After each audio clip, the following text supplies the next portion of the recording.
uh-oh, you're seeing this, and my Ekoto sticker that I made myself. Alright, without further ado, because this is going to be a long video, I'm just going to show you my physical game collection as of April 6th, right? Right? Yeah, April 6th or 7th, I don't know, 6, 7, 2026. Alright. First, oh man, brain rot. Hang on. Sorry, my audio quality isn't so great, but I'm going to start off with my PS5 collection. So, first we have Doom the Dark Ages. Yeah, I actually pre-ordered this on Amazon because it was cheaper at the time. If I remember correctly, this came out... No, this came out in... That's right, that was before I had my PC, my current gaming PC, and I really wanted to play this when it came out. I was so hyped for it. I like it. I'm one of those people who likes this game, so yeah. I kind of want to make a video about this at some point. But yeah, Ekoro, I think she likes this. She looks pretty happy. Alright, so... Oh, this is going to be a long one. Anyway, next we have Astrobot. I made a video about this.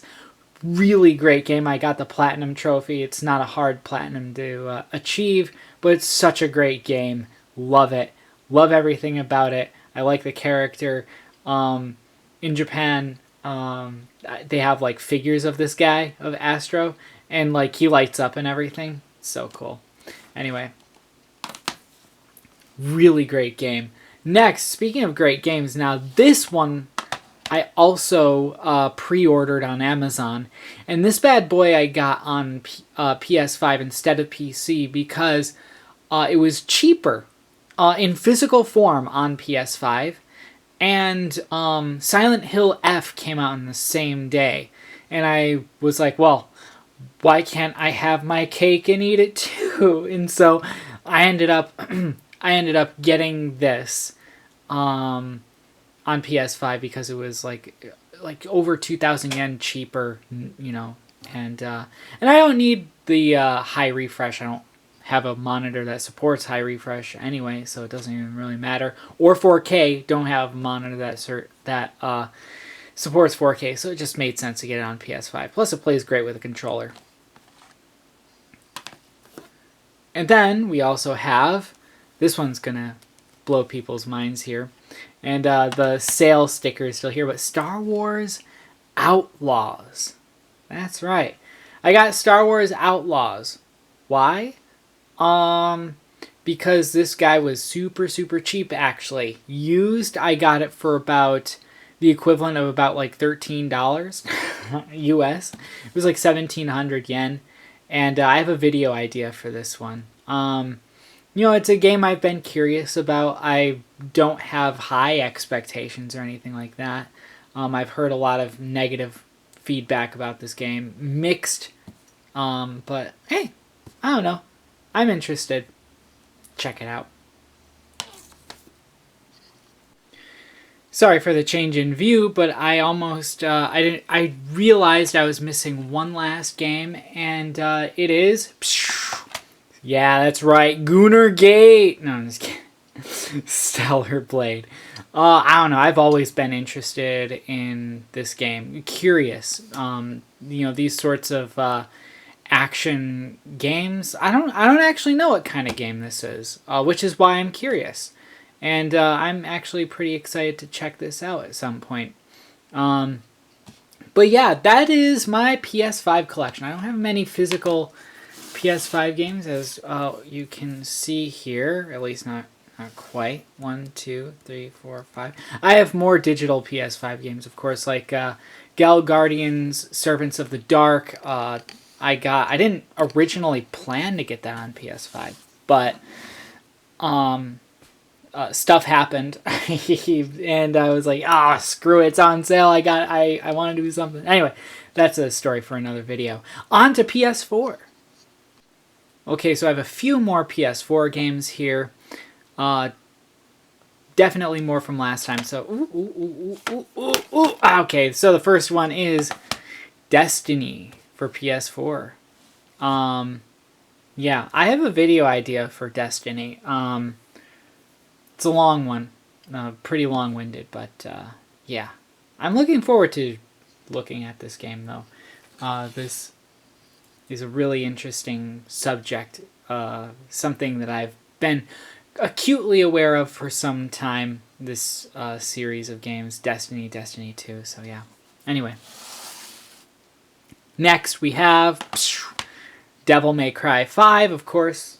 I want to look at the entire Devil May Cry series because it looks really cool. That's it. So, yeah, of course I had to get it on console because I have the other games, PS2, PS3. Anyway, next, Gravity Days 2. Where's the first one? It's on the bottom of the stack, I'm pretty sure. Anyway, yeah, Gravity Days 2. I'm working on it. You know, I've been interested in Gravity Days for a very long time. And I think I mentioned this in my last year's video. I said something like, what did I say? I said that I watched a Japanese ad for the PSP, or no, PS Vita, sorry. PS Vita that was demoing Gravity Days, the first one. And it starred Hayami Akari, who was one of my favorite actresses at the time. So, yeah. Cool beans. Next. Uh-oh. More Gunner bait. I don't know anything anymore. Nier Automata. I got this last year. Yeah, I got it last year, I think. Last summer. Pretty sure. I have ideas for this video in this game, so it's going to be pretty cool, though. I'm going to make a video about it. Heck yeah. Heck yeah, bro. I don't know. Sorry, this is what happens when I speak off the cuff. I apologize if it's a little grating. Shin Sakura Taisen, or Sakura Wars. Oh yeah, look. It says Sakura Wars on there. I don't have autofocus, so it's not going to focus. Unless I can do it one-handed here. Yeah, there you go. Haha, look at that. Yeah, I've been interested in the Sakura Wars series as well. I know my channel doesn't suggest it, but I do have a keen interest in Japanese JRPGs. Not just Japanese, but just JRPG, or RPGs in general. I know my channel's history doesn't suggest that because I do a lot of like action and platformer games and shooters. But trust me, I have a keen interest in RPGs, specifically because I used to watch my brother play games like Final Fantasy and Fallout New Vegas. That's why. Anyway, my hand isn't purple this time. It's a little blue, though. Anyway, next we have Mary Skelter 2. I actually got this very recently. It was very cheap because I like getting games for cheap. Is that not center? There we go. I'm really bad at centering things. What is that? A little speck of something. Anyway, sorry. Yeah, Mary Skelter 2. Got this for really cheap. And I'm working on getting. I just have one more game left to get, and then I want to explore this series again. Dungeon crawler RPG. Aha! The next one. The next video is Persona 5 Dancing Star Night. I have a very, very big video planned for Persona 5, and this will be part of it. Just think my Galgun series retrospective. That 330 minute, 5.5 hour long epic. Same idea for Persona 5. So when I will get around to that is the question. I still don't have all the games I need for this, but well, I'm making my way downtown, walking past people passing them homebound. Anyway, Gravity Days, the first game. See, I told you it was in here. originally for PS Vita. Of course, this is the HD remaster. What is this? Is that a price tag? Nope, it's text. All right, it looks like a price tag. Because Japanese like to put stickers on everything. Obviously. So this is a sticker. All right, so anyway, yeah, also really interested in Gravity Days. I actually have played a little bit of this, but it's exposed a pretty catastrophic issue in my capture signal chain that needs to be addressed before I can capture any more of this, because the footage that I have captured of this is unwatchable. Anyway, it doesn't matter. That's like, inside baseball. But yeah, no. Anyway, next, or I should say last, is Astrobot Rescue Mission. This is a VR only game, so I can't play it. But it's nice to have anyway, since I have the original Astrobot. Oh, I should mention that the PS5 game Astrobot was actually gifted to me. I didn't buy it. I'm gonna make sure I mention that when I can remember what was gifted to me. So yeah, but this I bought. It's a PSVR 1 game, which means I need a PS4 to play it, I think. It's like the path of least resistance way to play this game, which is kind of annoying, but Sony used to be really good at making their old peripherals forward compatible. I have a PS2 over there, right over here, and I'm just looking at it because, PS1 controllers, all of them are forward compatible on that. Anyway, on to the next console. All right, next I decided I'm going to talk about Switch games, starting with a classic, Uma Musume, Pretty Derby Party Dash.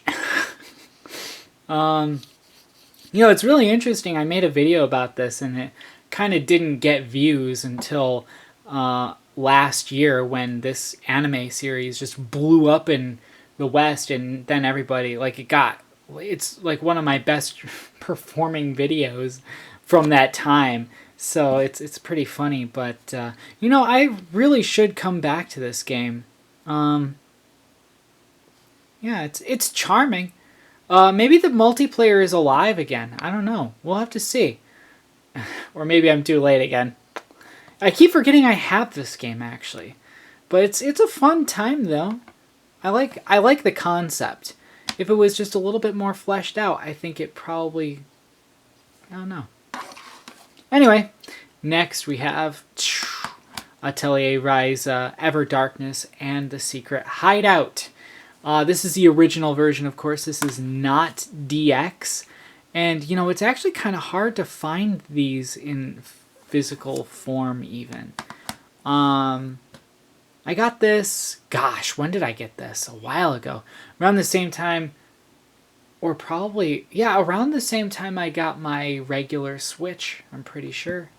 But yeah, I'm actually playing through this right now, both on PC and on Switch, believe it or not. At the same time, I wonder why. Next, we have Princess Peach Showtime. This is a really cool game. I haven't actually come back to this game. I haven't come back to it since my video. But it's a really well-made, well-crafted game. I really like the direction they took it in. A lot of really fun mini games, easy to learn, fun platforming. I should probably 100% this game. Well, that would be fun. Speaking of, getting 100%, how about Super Mario Bros. Wonder? I got this on launch. This came out around the exact same time as Sonic Superstars, I'm pretty sure. And, that was a pretty cool time. This is a really good game. In fact, I kind of want to, just looking at it makes me want to pop it in again. I actually didn't get 100% for it. At the time, I didn't know that there were extra levels when I did my Let's Play of that a long time ago. But had I known that, I probably would have just kept going on, but I had no idea. But yeah, it's a really cool game. Really good. Next we have Balan Wonderworld, or Balan Wonderworld. This is one of the most worst games of all time for some people, I'm pretty sure. I don't know if I agree with that necessarily, but it does have its problems. On the performance side, and I'm not sure if I necessarily agree with the gameplay direction. Although, again, from what I understand, Yuji Naka wasn't allowed to actually finish the game, so I think what we have here is an unfinished product. Whether you choose to believe Yuji Naka or not, of course. Although I kind of err on the side of agreeing with him, but whatever. Anyway. Yes. That's right. Echoes of Wisdom. Legend of Zelda Echoes of Wisdom. I love the soundtrack for this game. This game came out at an interesting time for me, personally. And so it was always nice because I had such busy days at that time. Really busy. It was just always nice to come back and just, put a couple of hours into this game, and with the soundtrack and the dungeon designs and the world, the overworld and the quests and everything. And how you interact with everything, I just really like this game. I know it got kind of a lukewarm reception at the time, but I really like this game, so heck yeah. Of course, no Switch collection is complete without Super Mario Odyssey. This is, I believe, the first game I ever got for the Switch. I got this when I got my Switch Lite way back around the time I got I contracted the ronkabonkas, or whatever you want to call it, back when the pandemic was a thing that happened, that existed. And so I put so much time into this game. I'm not 100% into it yet, but man, really good time, this one. But of course it is. I mean, it's 3D Mario Collectathon. Can you believe that this is 9 years old? I hate everything. All right, and the last game here, we have, I don't know what that is. I don't know what this is. But this is a game that was gifted to me. This is like a multiplayer. Yeah, it's like a multiplayer kind of, I don't know, co-op. It's an online only game. And it was gifted to me by someone who wants to play it with me. And we definitely need to do that. It came with this card here, which is pretty cool. Yeah. Anyway, those are my physical Switch games. As you can see, it's it's not that much. It's not a whole lot, but it's something. I do plan to get more physical Switch games. I know, I want to get Metroid Dread and Metroid Prime 4. I know not many people like Metroid Prime 4, but I'm interested. And what else? Tears of the Kingdom and Breath of the Wild, even though I already have Breath of the Wild on Wii U. But yeah, that's I'm sure there's a bunch of other games too I'm not thinking of. Anyway, on to the next. Since we're on the topic of handhelds, I thought maybe we should talk about something totally new for the channel, and that is PS Vita. Heck yeah. This is, hyper or super dimension? I don't know, honestly. It's the one with the U. Action. Oh yeah, that's right. Hyper, what is that? Super or Hyper Action Neptune U. It's the one, I forgot the English title. But it's one of the PS Vita exclusive games that hasn't been ported to anything. I'm kind of spoiling something, but if you're watching this video, I guess you don't really care about spoilers so much as you do just like, you know, if you want an inside scoop in what I'm kind of planning behind the scenes. Well, speaking of this, if we move this in here, well, then you can really see this is what is it? Super idle. Super. No, see, this is throwing me off because this is like goddess idol. You know, the PP. What is that? Producing perfection or something? I don't know. Everybody hates this game. But I don't know. It's one of the games in the series, and I want to do a series retrospective for all the Neptune games. That's right. I did that. And Ekoto is very happy about that because we all know that we like our anime games on his channel. No, but I've always been fascinated by this. Well, not always, but I became fascinated by this series around not long after I actually moved into Japan. So, yeah, it looks interesting. I'm amassing or I should say stockpiling the games necessary to pull this off, but I've made some pretty good headway recently, but these are very, very recent additions to my collection. Alright, so let's move on to DS, right? I don't have the box for this one. I don't know if you can see it, but this is Mario Kart DS. Killer game.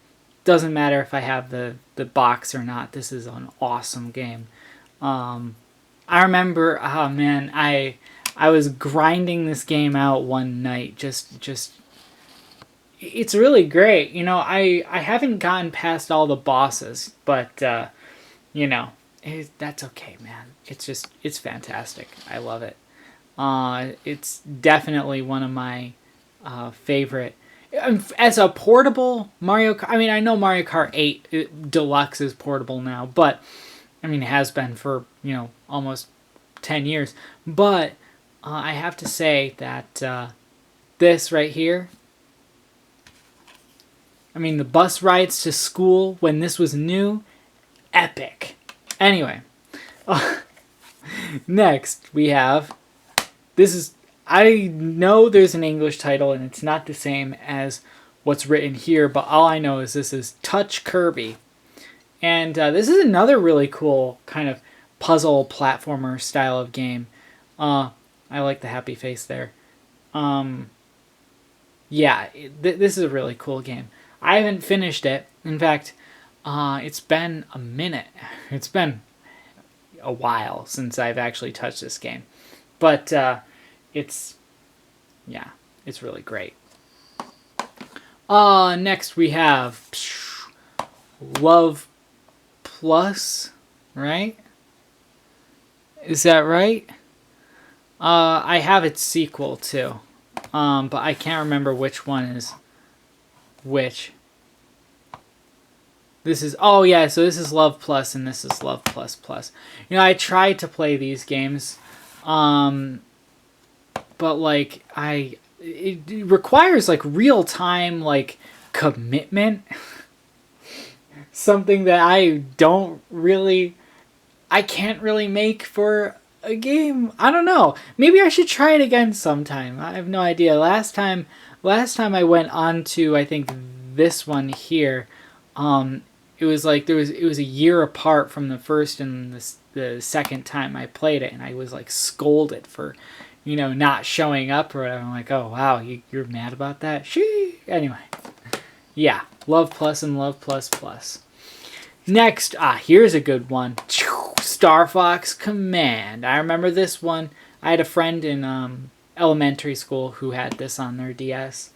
And it was so cool. He let us try it out. Really fun game from what I remember. I know like it uses the touchpad and not many people like that, but I remember it being a pretty neat idea. Maybe I'll change my mind. I don't know. We'll have to find out. Aha, here's another good one. And somewhat topical, but we have Mega Man Star Force Leo. This was one of my legendary games from when I was a kid. I have a really interesting story about this game. I actually made it my goal last year. I can't remember when I got this. I think I got this in late 2024. And I made it my goal last year to finish this game before the end of that summer to sort of redeem myself. And I did, and it was, maybe it doesn't sound like a big deal, but it was to a past version of me. So, really cool game, though. And this was the one that I originally got back when I was a kid in the US. So, that's pretty cool. Mario Party DS. This is a really cool game. It kind of cheats a little bit sometimes, so that's Mario Party, right? But this is actually surprisingly good. Like, from what I remember, it's been a few years since I played this last, but from what I remember, there's quite a bit of content in here for a portable or handheld experience. So, yeah. Pretty neat. Next, we have New Super Mario Bros. Heck yeah, I finished this game a while ago, but this was one of the first games I got for this. I mean, I had to, bro. You know, it's New Super Mario Bros. This was like a system seller, like towards the, I don't know, the middle or near the end of the DS lifespan. So, really cool, though. Pretty fun. Aha! Next, The Legend of Zelda. Not Spirit Tracks. Phantom Hourglass. There we go. I just had to look at the picture there. But yeah, Phantom Hourglass. I'm actually I recently started this game, so yeah, it's so far it's actually pretty fun. I like the use of the stylus control. I mean, I know, again, it's a gimmick, blah, blah, blah, whatever, but I don't know, man. I actually really like the way this game controls so far, and the dungeon layouts are, I mean, they're pretty easy, but hey, it's a fun time. What more could you ask for? And last but not least, my latest DS acquisition, Biohazard DS, Deadly Silence. This is Resident Evil. Basically, it's a remake of Resident Evil 1, the full fat version, PlayStation 1, 1996, on the DS. Isn't that cool? I had no idea this game existed, and this is one of my favorite games of all time, the first Resident Evil, so I'm like, bro, I gotta have this. Now, I did get this, but it was nowhere near this price. 2,000. New best price, 2,000 yen? No way. No, this was actually closer to 4, but that's okay. It's not, I didn't know this existed, so it's not a common game, but it's cool to have. That's in my DS currently. So, yeah.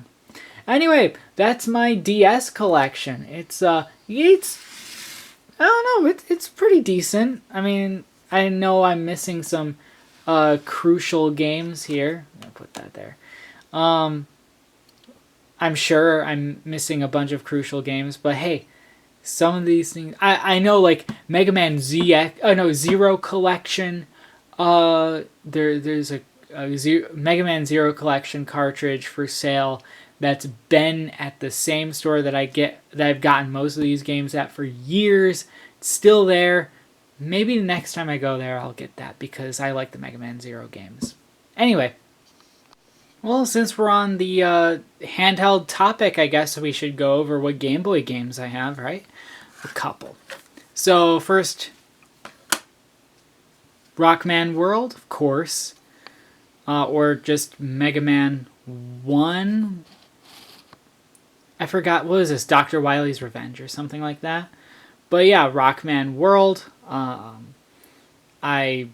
Of course, you can get this on Nintendo Switch Online, which is how I played it for my channel back when I did my long play. Gosh, that was like, well, almost 2 years ago practically.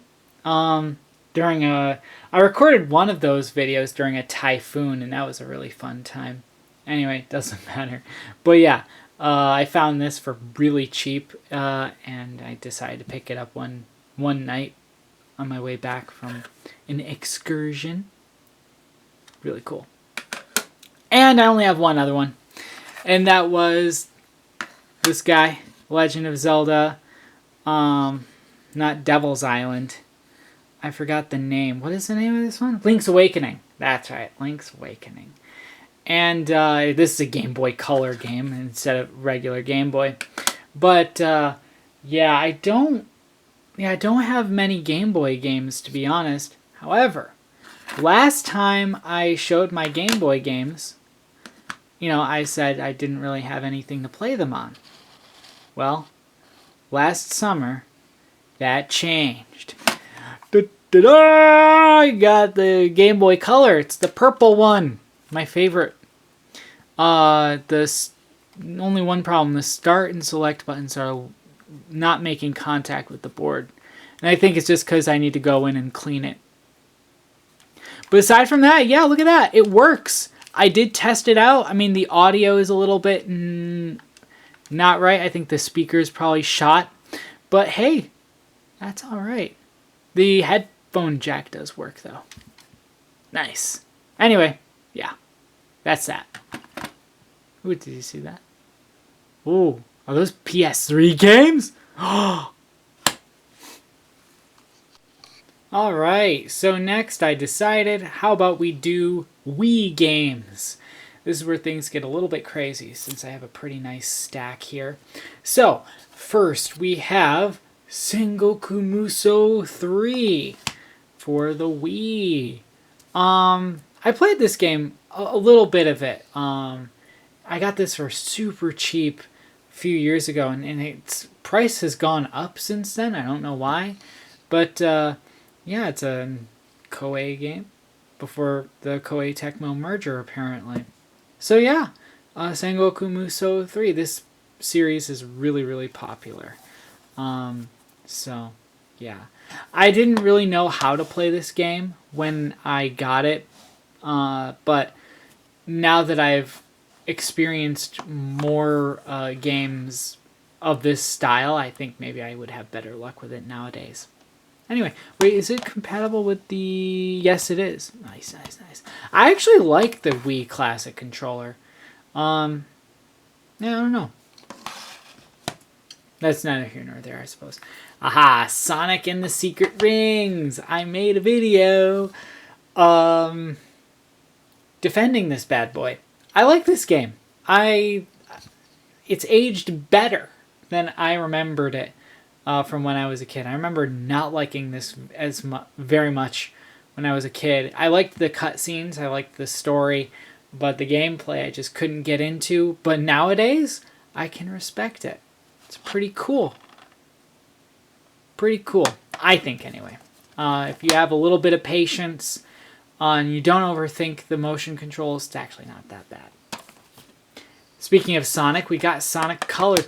Okay, I'm just going to say this right now. If you had a Wii, you got the best Sonic games. I mean, yes, of course, Sonic Unleashed, Sonic Generations came out on the PS3 360, but the volume of Sonic games that came out on the Wii was more. I mean, there was a greater volume, but also just Sonic Colors.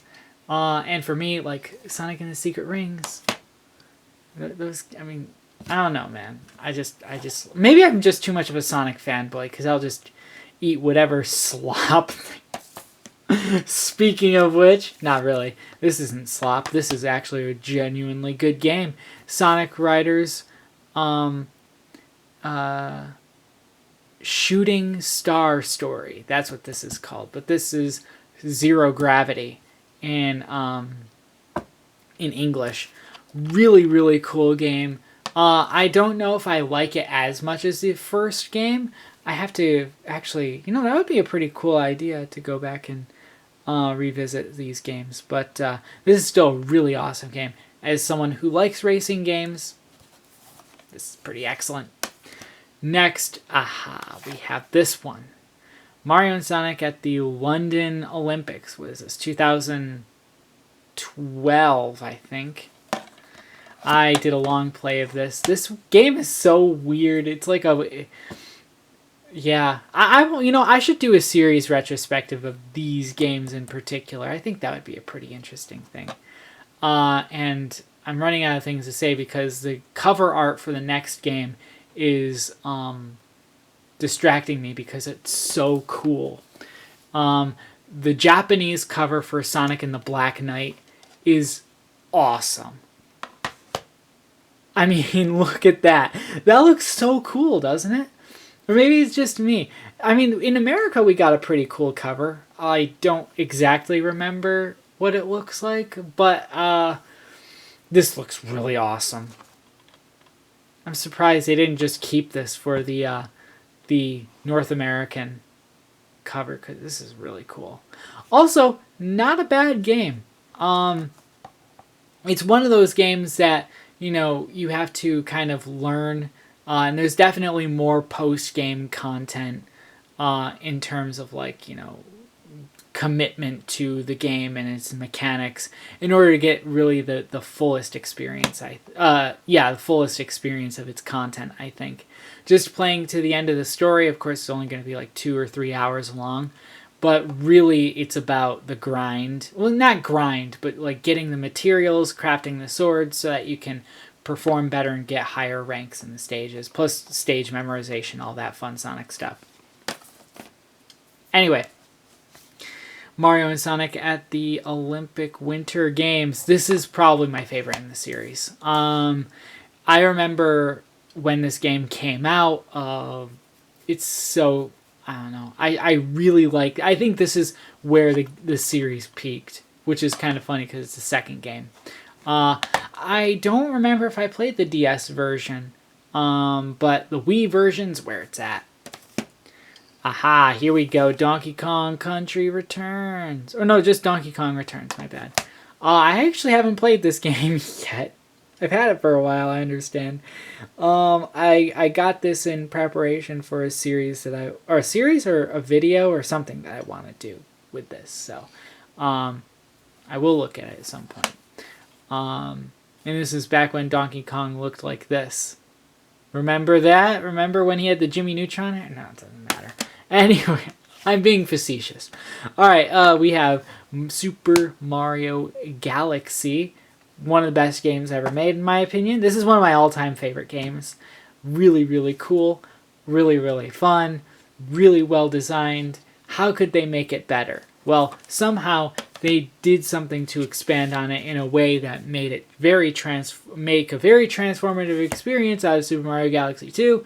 I made a video about both of these games, comparing them to Astro Bot because nobody else would, and this is a really good game, dude. I want to 100% both these games, actually, to be honest.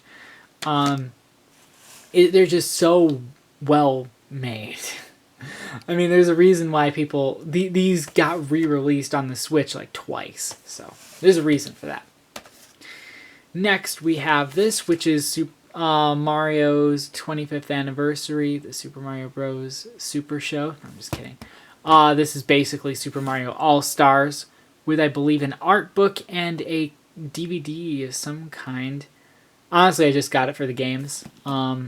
I grew up playing Super Mario All-Stars, and so seeing them here in physical form on a disc for the Wii, that can be captured from a Wii U in HDMI, really cool. Really cool. I really like this. I know it's not considered the best, it's 25th anniversary celebration or whatever, but whatever. Well, I don't want to say whatever, I don't want to. Anyway, you're seeing the next game. I'm rushing because I don't want to run out of battery, because this battery has the life of the memory of a goldfish. Alright, anyway, so we have new Super Mario Bros. Wii. Of course. This game, excellent. Well, excellent. I just remember this game, really good memories with this. Came in clutch when it needed to. Good stuff. Good stuff. Speaking of which, the game that launched my comparison series idea, I think, Mario Kart Wii. This game was legendary when I was a kid because my aunt had this game. And I remember seeing all these tracks and being like, whoa, that's so cool. I want it. I want this game so bad. And now finally I got it. It was a little expensive. It was like almost 1,000 yen. But you know what? It's worth it. I have so many hours of gameplay in this. It's unbelievable. Next, we have The Legend of Zelda Skyward Sword. I remember when this game first came out. I remember it was like the best game ever made until it wasn't. And then I don't know what people think about it now. I think I know there are people out there who say that this is like the best game still, and it's better than Breath of the Wild. But I think that's more of a statement by them about their feelings of Breath of the Wild than it is really their feelings about this game, in my opinion. Anyway, I could be wrong. I look, I'm not saying you should like or shouldn't like one or the other.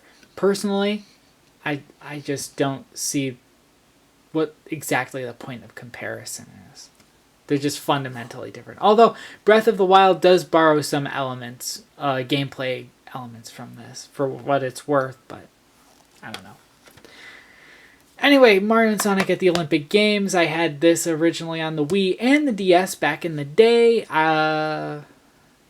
Yeah, this is a waggle fest. Straight up. I remember playing this game, grinding it out way back when I did my long play, and I'll tell you what, I was in an air-conditioned room, and I was sweating, and I was sore for days afterwards. Well, it's pretty fun. Not as fun as this one, though. Sonic World Adventure, or Sonic Unleashed for the Wii. This is the version of the game I grew up with. I think this game holds up. The Wii version, I feel like, just gets, swept aside in favor of the HD versions. But I honestly believe that this is actually it's a really good game. I think it's extremely solid. And it's by Dimps, I'm pretty sure. Look, it even has the Havoc physics engine. Anyway, I don't know. I like this game. This game is hard to find in the wild, man. Let me tell you what. At brick and mortar stores, most of the Sonic games that I have, I had to buy online. Because good luck finding these in stores. Good luck. Next, we have The Last Story. This is one of those like legendary RPGs that was kind of like forced through to localization through sheer will of the community. That and Xenoblade. And I saw this and I'm like, ooh, this looks pretty cool actually. I know it's a little blurry, you can't really see it well. But either that or it's just like the 720p screen. But yeah, this is I want to look into this game. I want to actually experience this, because again, RPGs are actually a point of interest for me. And then yeah, I still have this one. I should make a video about this sooner rather than later. This is just so interesting, basically, like how to keep your physique as a 44-year-old lady or something. I don't know. I saw this and it was like, I can't remember. It was really cheap. It was like 200 yen or something like that. And I'm like, well, this looks like something funny. I don't even think you need a controller. I think this is just a DVD. I don't know. Last but not least, Metroid Other M. I like this. Yeah. I actually grew up watching my brother play this game back when I was in middle school. I'm pretty sure. And I remember just really enjoying watching him play it. But I always wondered, I not always, but recently I've become interested in trying it myself. So this is my most recently acquired Wii game. Yeah, I'm actually pretty excited. Good stuff. Well, it's that time. The PS3 collection. This is going to be a big one, so I'm going to start with the factory sealed ones first, because I do have a few factory sealed games, largely the same from last time, but if you didn't see my last video, well, here you go. So on top, no particular order, we have Dark Souls 2, Scholar of the First Sin. This is factory sealed. This is from Yamada Denki. They do not sell used games, so yeah. There it is. I didn't even realize I was getting factory sealed games. I just thought I was getting, normal games. Anyway, next we have Beat Sketch. This came with my PlayStation Move. The PlayStation Move was used, but this wasn't. I don't know what that says about Beat Sketch, but the seal is here. Anyway, yep. And of course, we still have Battlefield Hardline, the best Battlefield ever, said no one ever. Oh man, funny stuff. Next, we have Binary Domain. Again, by Ryuga Gotoku Studio. Factory seal. Yamada Denki, 330 yen. The clown who who rang me up for these was trying to charge me the full retail value of these games. And I had to tell him, the price tag says 330, bozo. Freaking Japanese dude thought he could get one over me or whatever. Anyway, next we have Pro Yaku Spirits 2014. This is becoming a big deal in the sports game community, I think. Maybe not. I don't know. This series, but I got this. But nobody knows these players, so it doesn't really matter. It's not really worth anything. And last but not least, for factory sealed games, we have Lost Planet 3. Capcom. I do have Lost Planet 1, I think, but that's not for PS3. I kind of gave it away, didn't I? Ooh. Let's see if you remember. Alright, so next, these are just my regular PS3 games. Some of these still have the price tag on them, believe it or not. So let's start with that. We have Catherine. I know there's like a remake that has like more content or whatever, but this one was pretty cheap. Catherine. This is one of those Atlas games. And so I thought, and it's one I've been interested in for a while. I remember seeing the CGR Undertow video about this, so yeah. Yeah. This is going to be tricky where I'm going to put all these. I have 2 towers. This is the base of just one tower. There's another tower over here, and that's crazy, bro. All right, anyway, next we have Killzone 2. I forgot I had this, and when I saw this, I kind of flipped out because I'm like, oh my, I almost got it again by accident because I totally forgot I got Killzone 2. But this game was kind of famous for its trailer not being what was promised, at least on the graphical front, which I think is pretty funny, but yeah. Yep. Next, we have the limited box for Wander and the Colossus and Eco by Team Eco. Yes, I do have the PS3 versions of both of these games, and actually, probably one thing you'll notice from last time is the fact that I no longer have 2 copies of Eco. I ended up actually selling that second copy of Eco for like 200 yen. Basically trading it in for a different game. So, PS3, of course. Next, we have The Last of Us right here. Yes, I have a very interesting, well, at least to me, interesting idea for this video idea. So, heck yeah. Next, we have Biohazard 6, the bad one.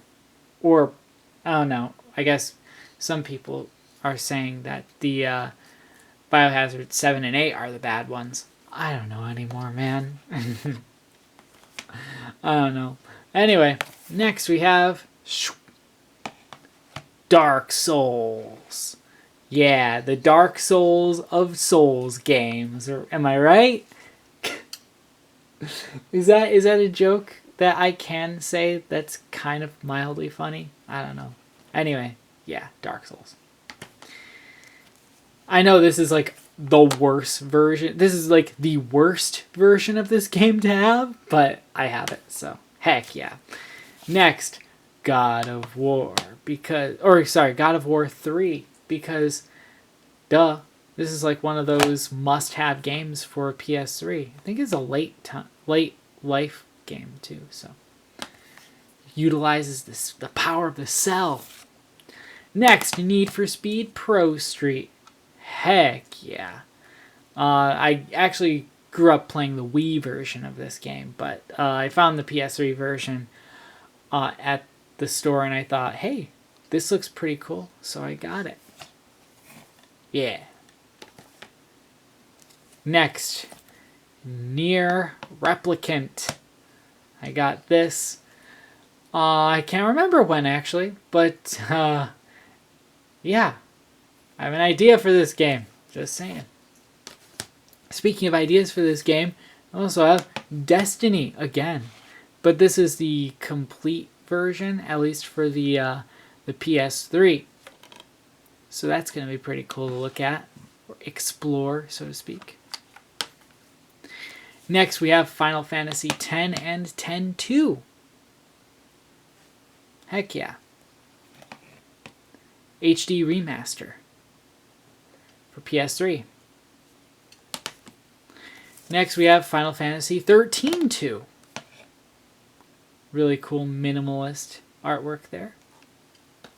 Not like the next one, which is Lightning Returns Final Fantasy. You can still see it's still got that cigarette yellow stain on it. Beautiful. Well, at least my hands don't smell like cigarette after that. Yes, I just sniffed my fingers, dang it. Next, we have Tales of Exila. Oh, man, I got this for 91 yen. This is a lot more expensive now. It's like 3 times more expensive these days. But yeah, Tales of Exila. Probably because they, or Exilia, my bad. They remastered this game, or remade it or something, so. But I got this at the right time, apparently. Next, we have Dark Souls 2. We have Dark Souls 2 again. Oh, wait a minute. This is a special disc. Okay, this is a special disc to go with the game. I see. Yep. Is it Scholar of the First Sin? Nope. Which means it's even worse than... I hear this is the bad one. But that's alright. We'll figure it out. Persona 5. Yeah, because Persona 5 is old enough to have come out on the PS3. It's a cross-gen game. Remember how long cross-gen was between PS3 and PS4? I remember. You know, back when people complained that the PS4 and Xbox One had were like consisted mostly of what remakes and remasters from PS3 and Xbox 360. Oh, people complained a lot back then. If only they would have known. Devil May Cry 4. Yeah. 280 yen. Sheesh. That's crazy. Some of these games are a lot more expensive now. DMC, Devil May Cry. Look at that. 280 yen. I haven't seen a game go for 280 yen in a minute, bro. That's pretty crazy. I can't download the download code I can't use. Oh no. Download code you can't use. Sonic and All-Stars Racing Transformed. I wanted to get this on the Wii U. But I couldn't for the life of me find a Wii U copy, so I settled for the PS3 version. But, man, this game is tough compared to the first one, let me tell you what. Sorry, I yawned there. It's actually nighttime, believe it or not. But yeah, Sonic and All-Stars Racing Transformed. And we have Sonic Generations, of course. Gotta have Sonic Generations on your PS3. What's wrong with you? As a Sonic fan. Sonic World Adventure, or, Sonic Unleashed. It took me a second to remember the name. Heck yeah, bro. Cool stuff. I mean, I guess the performance isn't as good on this as it is on Xbox 360, but I don't have the 360 version, so it's either Wii or PS3 for me, for now at least. And, of course, who can forget the GOAT! The GOAT! Sonic the Hedgehog! The 1991, man. Oh, no, this is the Princess Elise one. That's okay. More PS3 games here. We have Ryuga Gotoku 0. Yeah, that's right. Yakuza 0. Or however people are saying it now. This is like one of those games where this is where everybody pretty much kind of hopped onto the series, I think. Well, I mean, not everybody, but a lot of people did. So, yeah. But, it is what it is. What it is. Alright, next we have, speaking of which, if I can, Yuga Gotoku Ishin, the original, PS3. A little bit on the pricey side, but that's okay. Pretty cool. You're going to notice that I got a lot. Actually, you know what? That's right. My brother got this one for me, I'm pretty sure. I think I got... Right? No, my brother got this one for me. As well as... this one. Yuga Gotoku 5. Yep. And... Yuga Gotoku of the End for PS3. Not the remake, which I hear is not very good. Pretty sure my brother got this one for me. And Yuga Gotoku 4. My brother got this one for me as well. As well as Yuga Gotoku 3. Yuga Gotoku 1 and 2 HD Edition. I got this one for myself, actually. I got this one. And I also got Kenzan Yuga Gotoku. I got this one myself, too. It's a greatest hits version. Darn it. Well, beggars can't be choosers. Alright. Anyway. That's Yuga Gotoku. Like a Dragon. Pretty much I have all the games for PS3. Alright, but next we have something a little bit different. Starting with Hyperdimension Neptune V. And I think, hang on. Yeah, Victory. It's written right there. Victory. And Hyperdimension Neptunia Mark II. And Hyperdimension Neptunia. All for PS3. The original PlayStation. This is the... what is that? Compile Heart Selection. That's right.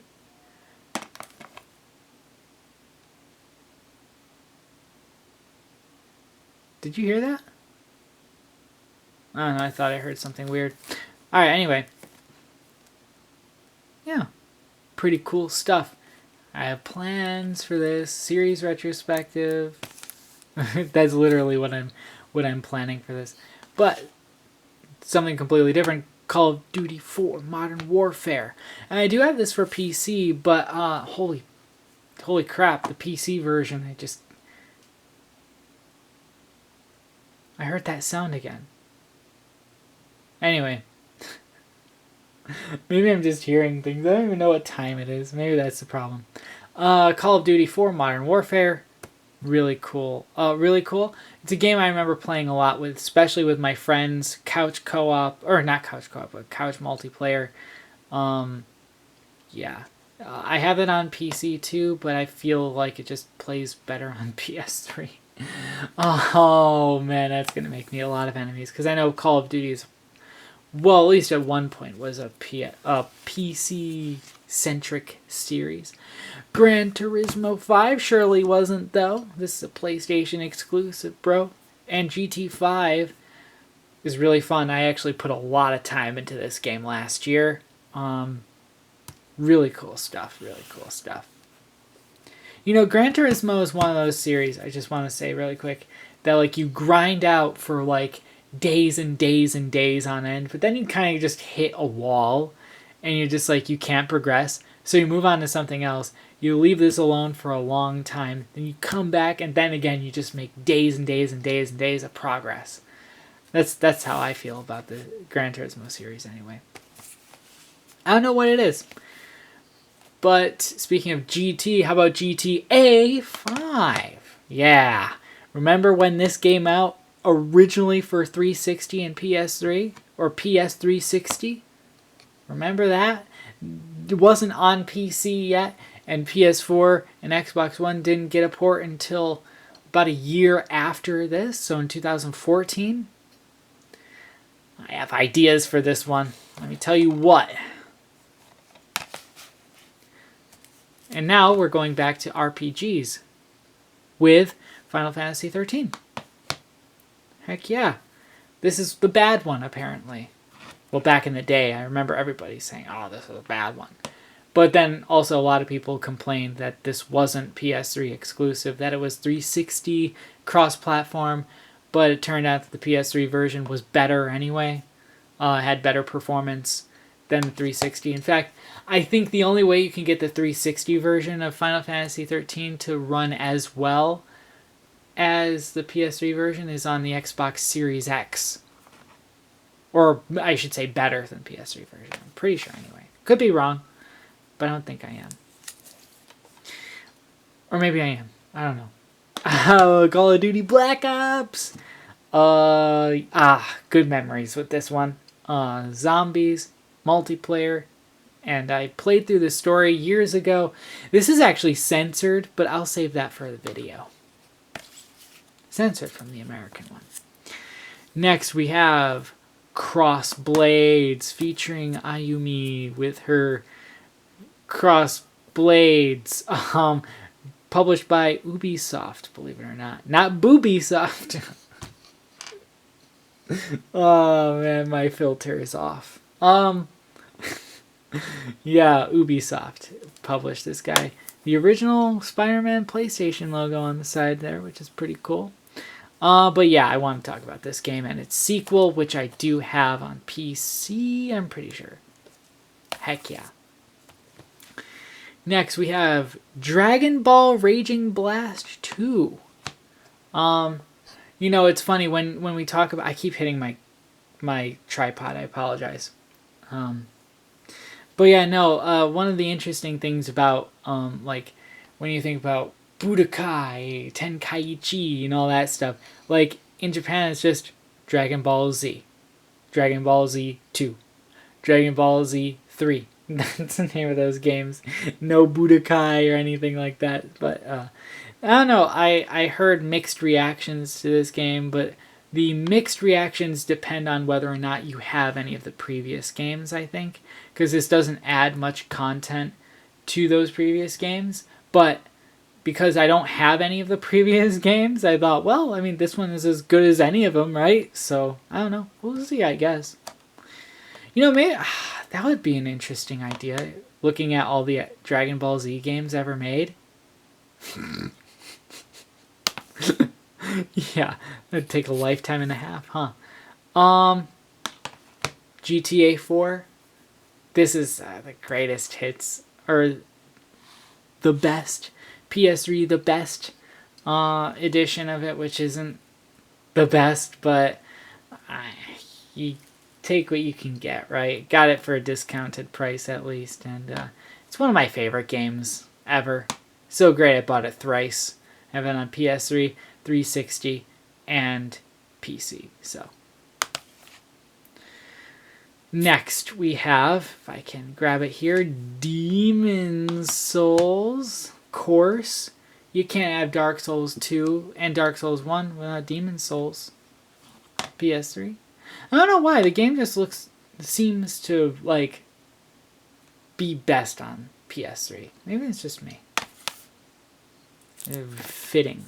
I don't know. Speaking of fitting, not really. Date Alive. I just got this on a whim. The dating sim on PS3. I don't have any dating sims on the PS3. Not before I bought this, at least. Plus, it's by Idea Factory or something, right? Is that right? Oh, no, Compile Heart. My apologies. Compile Heart. Who make the Neptunia games. So I thought, okay, sure. Let's try it out. Next, we have Call of Duty Modern Warfare 2. This is a D-rated game here. Look at that. By Infinity Ward. Got an explosion behind him. I remember when this game came out, it was a big deal. Even classmates of mine in, middle school, I think, were like making a big fuss about this game, and I didn't even know they played games. But that's just how much of an impact the Call of Duty series had at the time. They were really in the cultural zeitgeist back then. Or I should say, they're just very relevant. Call of Duty. I'm not sure about now, but back then, heck yeah, they were. Gran Turismo 6. I don't know if I had this last time I made this video, but sorry, there's something down there. All right. Yeah, this is I haven't played this game a whole lot, but it looks really good. There's a little bit of screen tearing here and there, you know, adaptive VSync and all that fun stuff. But gotta say that I'm glad I got the limited edition. I mean, it costs a little bit more, but it comes with the book, and it goes along with my Gran Turismo 5 limited edition, which was significantly cheaper.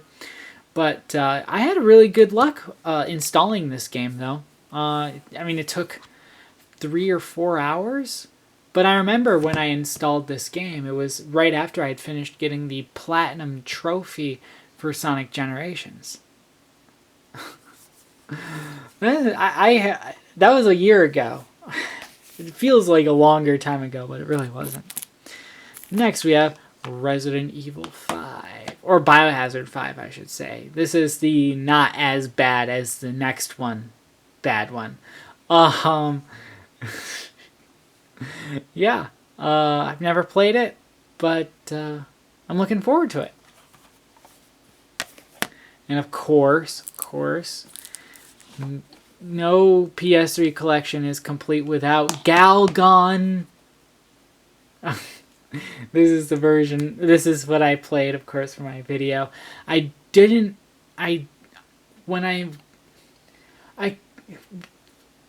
don't know what it was.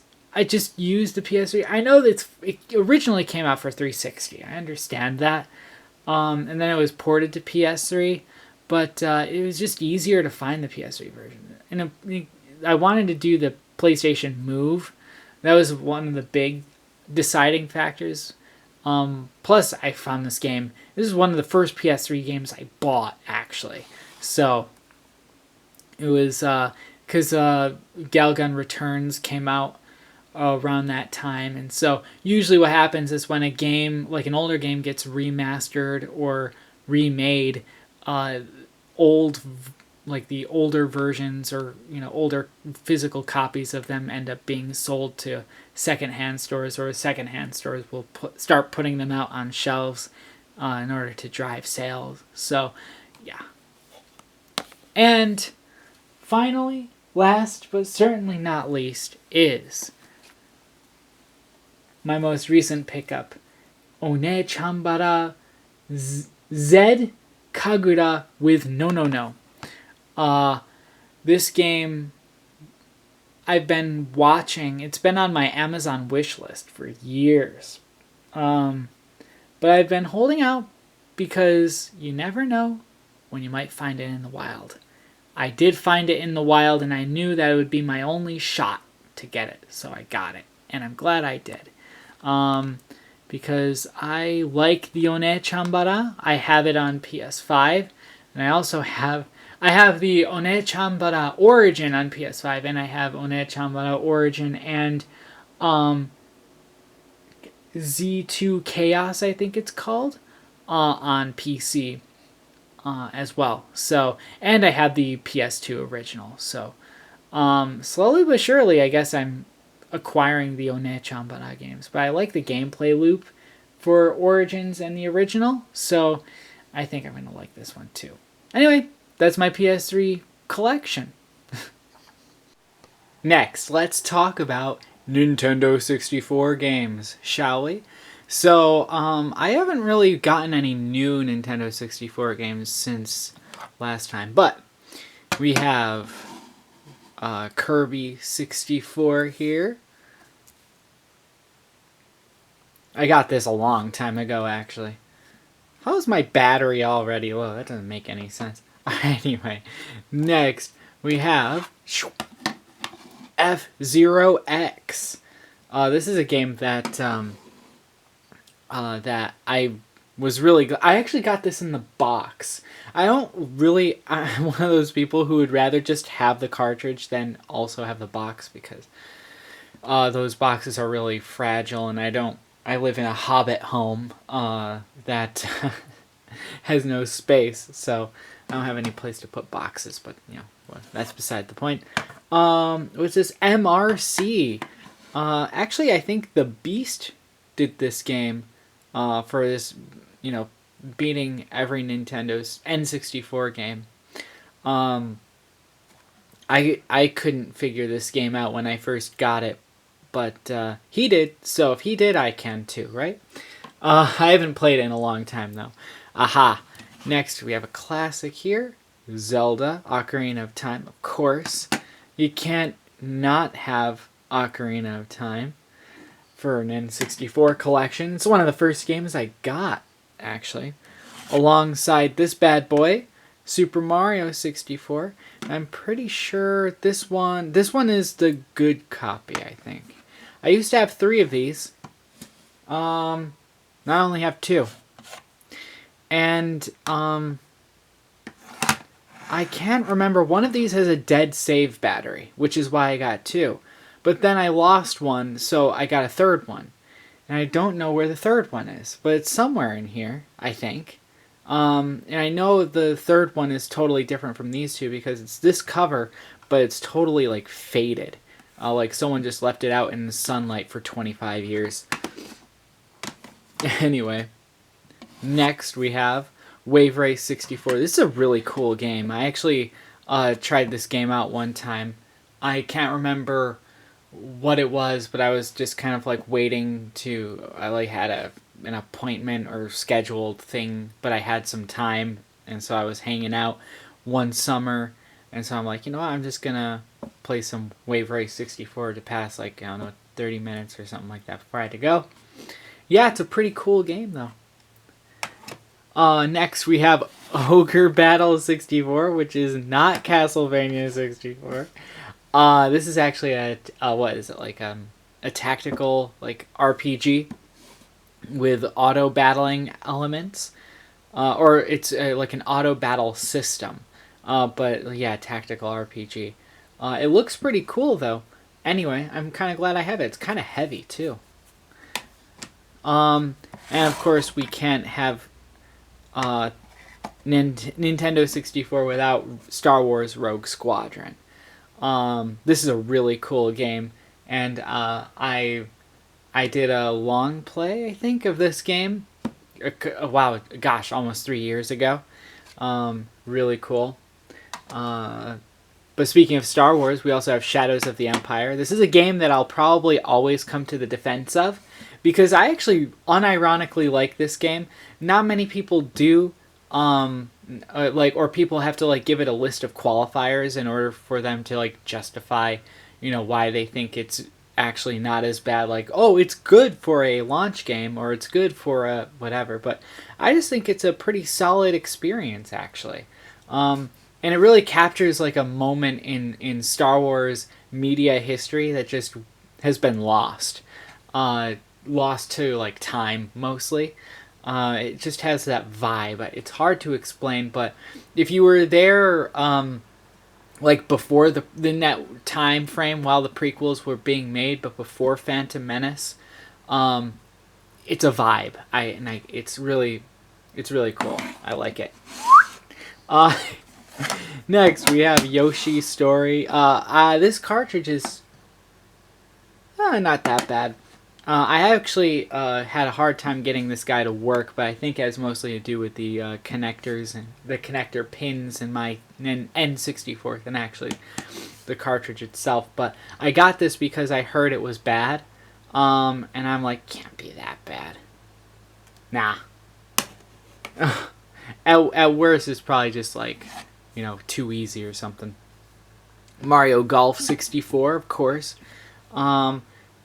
I grew up playing Mario Golf on the GameCube, but I heard that this was a really good game too. And I don't know, for some reason I just have a thing for, video golf for whatever reason. I don't know. Seems cool though. Mario characters, can't complain. And next over here we have Star Wars Episode 1 Racer. I know the Dreamcast version is like considered the best console version, but I remember distinctly the N64 version. We had there's this guy, Big Josh, and I'm pretty sure he had this game. I don't know if he was renting it or if it was part of his actual like library, but yeah, I remember this on N64 specifically. So yeah, really cool. I would like to make a video about this at some point. Next is Donkey Kong 64, DK64. This game has a reputation, and the Some Call Me Johnny video about it is really funny. But I want to give this game a shot, actually. I want to see what all the outrage or I don't know.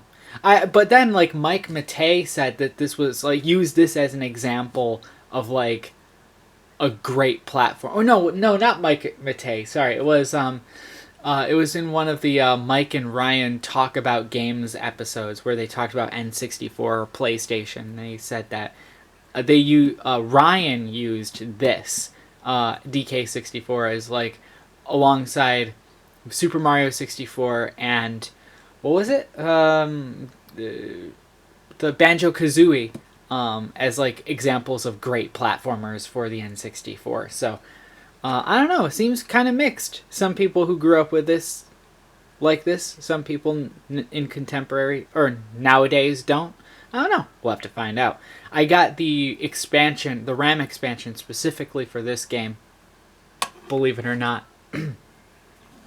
Yes. Next we have Super Smash Brothers, the original, for N64. It's a version of the game that is slightly more remembered than Smash Brothers for the Wii U and 3DS.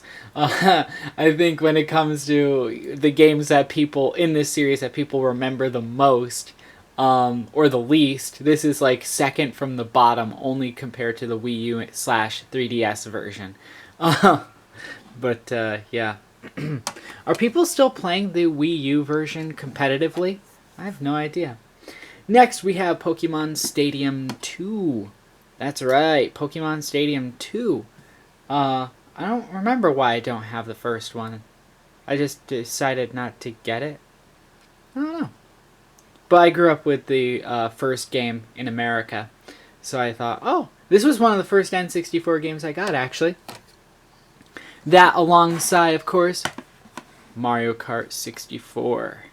Of course, Mario Kart 64 is a classic. And it's a game that I like to revisit from time to time. Really cool.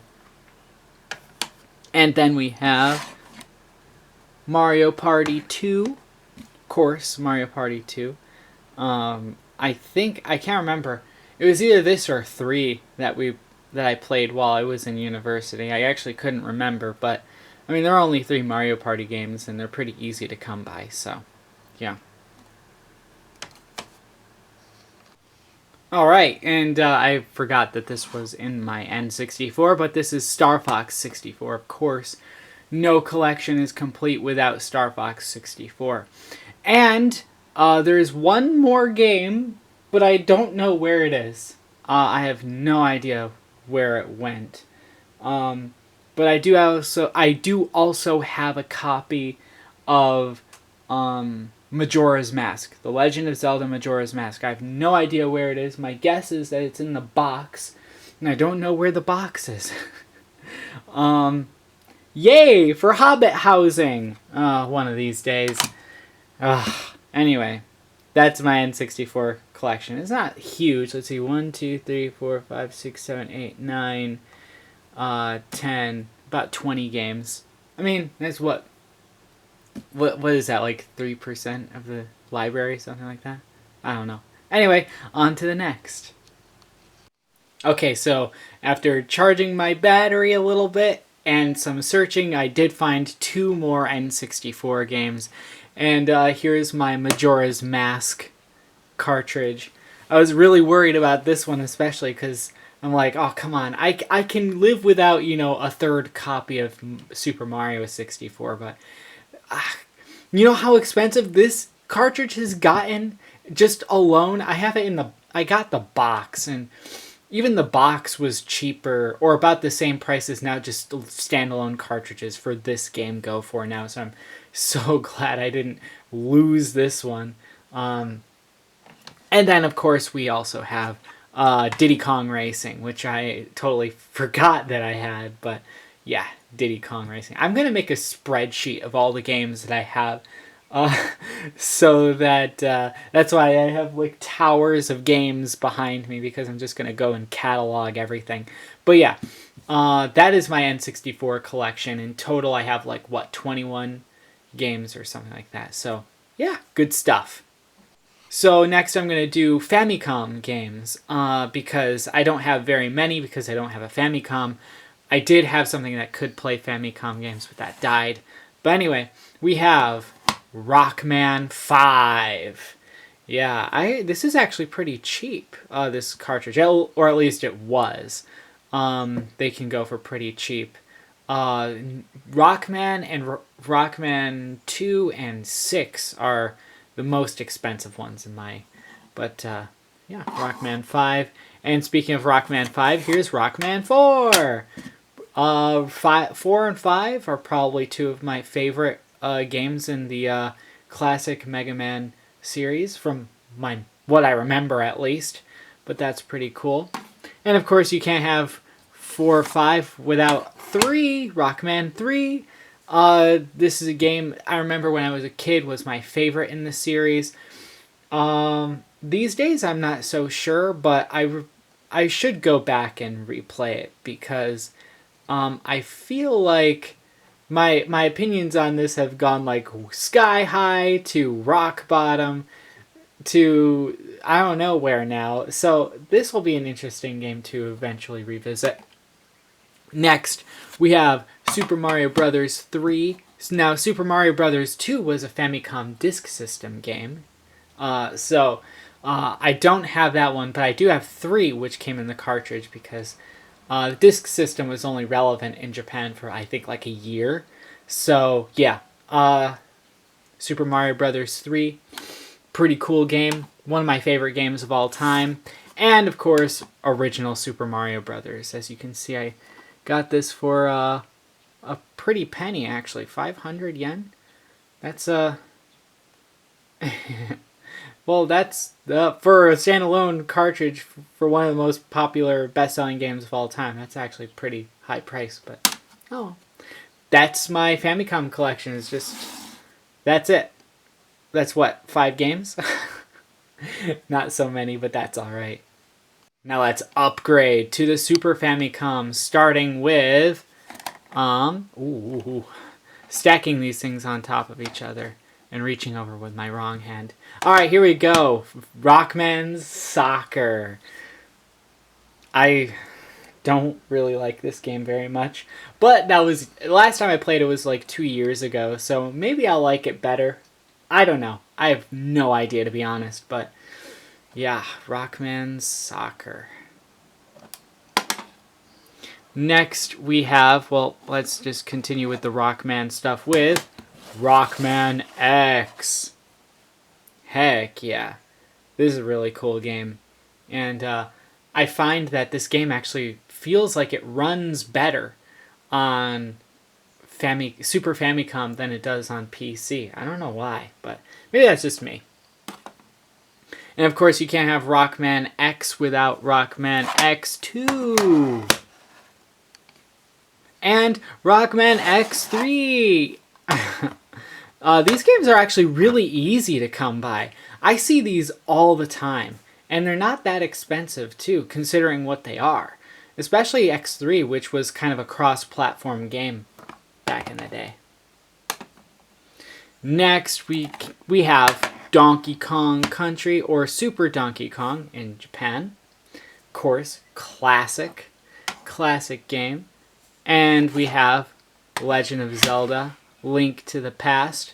Classic game, again. I know I raged at this, 3 years ago almost. But, yeah, I want to revisit this one, actually. We have Pilot Wings, because you gotta have Pilot Wings. Oh, man. I'm looking at the next game, and I didn't even realize I had this one. Totally forgot, but Super Mario World 2, Yoshi's Island. Nice. I don't have Super Mario World, though. Isn't that interesting? But I do have F-Zero. Heck yeah. I don't know if it was this game I played or a different one, but there was a very similar F-Zero style game that I remember playing on a relative Super Nintendo back in the US. Really cool, though. Really nice to have that one. And, of course, you gotta have Super Donkey Kong 2 and 3. I got both of them, I think, around the same time. Actually, no, I got 3 last year. Yeah, look at that. I think I got 3 last year. During, I think it was my spring break, perhaps. Dang. But yeah, that's pretty much that's all of the Super Famicom games I have. That's like, what, 1, 2, 3, 4, 5, 6, 7, 8, 9, 10, 11. So it's not as many N64 games, but about twice the amount of Super Famicom. So somewhere in the middle. I want to expand on this collection, though, because Super Famicom has a lot of great games. So, yeah. So I realized I forgot a couple of Super Famicom games. Games? Well, one is just a piece of hardware, the Super Game Boy, which I have yet to get to work. But it's just a cool accessory to have anyway. And, of course, Super Mario Kart. Because, I mean, obviously. Why not, right? And I got this for 100 yen. Look at that. Alright, next we are on to PlayStation 2. Got a big tower. How many games? 1, 2, 3, 4, 5, 6, 7, 8, 9, 10, 11, 12, 13, 14, 15, 16, 17, 18, 19, 20, 21, 22, 23, 24, 25, 26, 27, 28, 29, 30, 31, 32. I think that's 32. Yep. Alright, so let's get started. We have first Shadow the Hedgehog. I unironically like this game. I have a Shadow the Hedgehog video that I made playing directly from this disc, which is slightly damaged. I got all the A ranks and I finished expert mode. And then the PS2 that I played it on, which is over there, stopped reading discs. Great timing. Alright. Next we have Wander and the Colossus, or Shadow of the Colossus. And yeah, this is the best selection, you know, the PlayStation 2 the best, which is, you know, not ideal, but that's alright. The game itself is here, and it's I played this for my Breath of the Wild comparison video. Next we have Demento. And what's the English? What is the English title for this? It's oh shoot, I forgot. Shoot, I forgot what it was called. Shadow something. Not Shadow Tower. I forgot. Someone will comment below.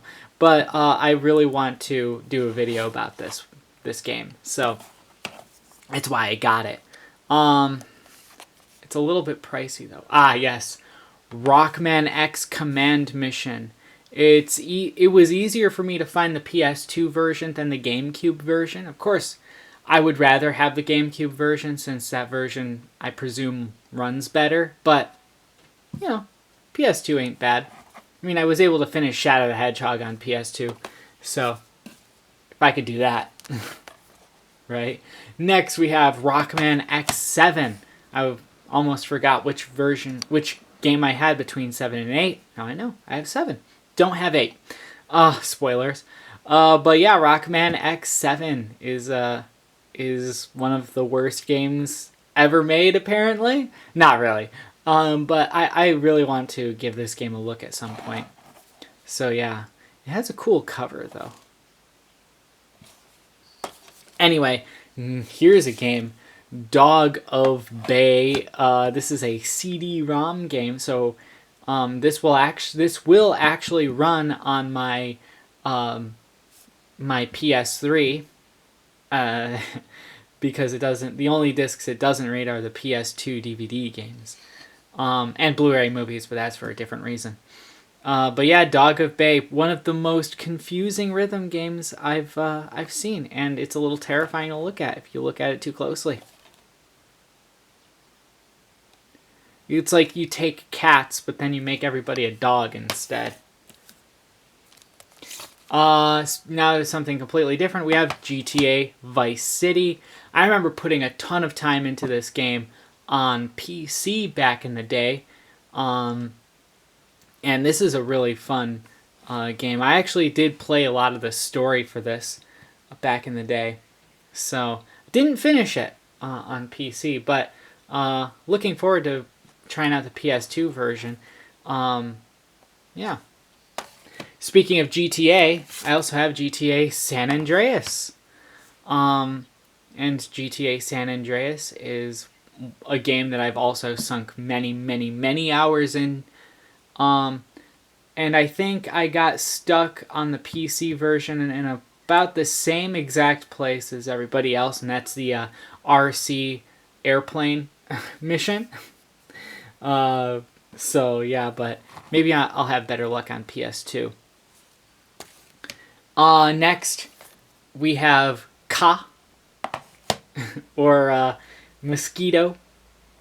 Or I think it's called like Mr. Mosquito or something like that in the English version. I also have the sequel, but I have it digitally. But because there are 2 games, and I kind of want to make a video talking about these games. I have played a little bit of this one, and it's actually a pretty fun game once you get past the fact that it's you have like a fan servicey bathtub scene near the beginning of the game. You can't really see it because my camera won't focus. Or it could be my screen, too, to be honest, my viewfinder. Anyway, next we have the One Chambara from the Simple 2000 series, volume 61. This is for ages 18 and older. The One Chambara. I got this and I had no idea what it was, but I decided to pick it up, and I'm glad I did. It's actually a pretty fun game. I didn't actually know how to play the game back in the day, so basically I was progressing through it at the stock level. I wasn't leveling up my character or anything, and I was just like, it was pretty rough, but yeah. This is cool though. It's a really cool game. Next we have God of War 2 and the original God of War. This game killed my first PS2. Not the one over there, but there's another fat PS2 back here, way behind me. And this game killed it. Because it has, I guess, like a dual layer like disc that is like especially taxing on the laser, and it just rang the death knell for that laser assembly. So, but hey, I have both God of War and God of War 2, and the reason why was because I have a friend from high school and middle school. Actually, yeah, from middle school through high school. He was a huge God of War fan, and he introduced my brother and me and my friends to this series, and I always thought it looked pretty cool. So now I have God of War 1, 2, and 3, but I need to get the PSP games and, of course, the newer ones. I think that's all there is. I don't know if there's a Vita game, but... So I forgot I had this game. For whatever reason, I thought it went missing, but no. Here it is, DC for Memories. This is a dating sim that I have played a little bit of. I don't remember much from it, but it's for ages 12 and up, apparently. So I guess it's pretty wholesome. Maybe. I don't know. Probably one of the more wholesome ones if it is good for ages 12 and up. Next we have Medal of Honor Rising Sun. Imagine, this is Sero, that's Japanese, and this is, Call of Duty World at War is banned in Japan. Well, not banned, but it was never released here. But this is. You get to fight Japanese people, or Japanese soldiers in here, presumably Rising Sun, from the American perspective. But yeah, it's still in the case, so you can see I paid a whopping 264. Well, what is that, 300 and something? What is that? 290 yen. Which a copy of this is a little bit more expensive nowadays. Go figure. Speaking of something that's gotten more expensive over the years, it's Silent Hill 3. This game I got for like 100 yen. But now it's like, more than 10, I think it's like 20 times that amount now. But so I'm really glad I picked it up when I did, because now it's in a case. At the same store I bought this, it's in a glass case situated right next to a PS2 copy of Silent Hill 2. So, yeah, go figure.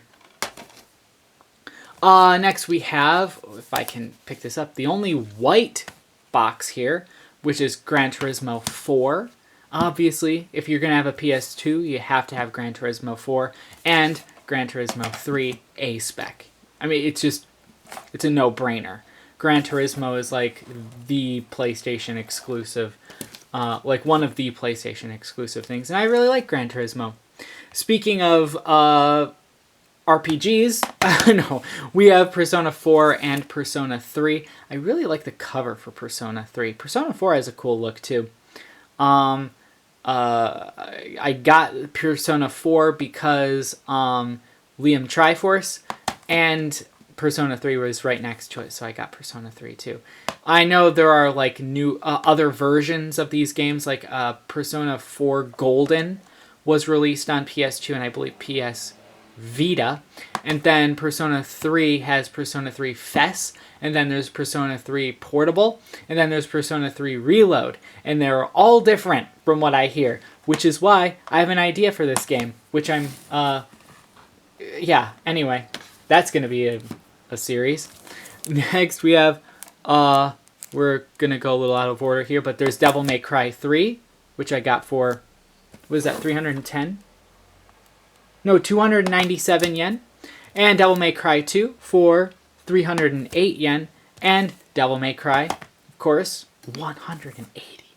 198. You can't get this game for this cheap anymore. Not even in Japan. But yeah, I have a series idea, or a video idea for Devil May Cry, which is why I have these games. Next, we have Ryuga Gotoku 2 and Ryuga Gotoku, or Yakuza, whatever you want to call it. I have the first two games original on PS2. I played this one for my Shenmue video, or I should say comparison between Ryuga Gotoku and Shenmue. And I plan to do the same for Yakuza 2 and Shenmue 2. So that video, I'm hoping I can have out in 2026. We'll see. Next, we have Sonic Riders. This is a really, really cool racing game. It's one of those racing games where you really have to just get good. You have to be very aggressive in this game, and you really have to just like know the tracks, know the special character abilities, and just know the controls inside and out, basically, if you want a chance to get in first place in this. It's possible, but it's not an easy game. But I kind of respect it for that. It's a really fun game. Next, we have Final Fantasy 12 and Final Fantasy 10-2 and Final Fantasy 10.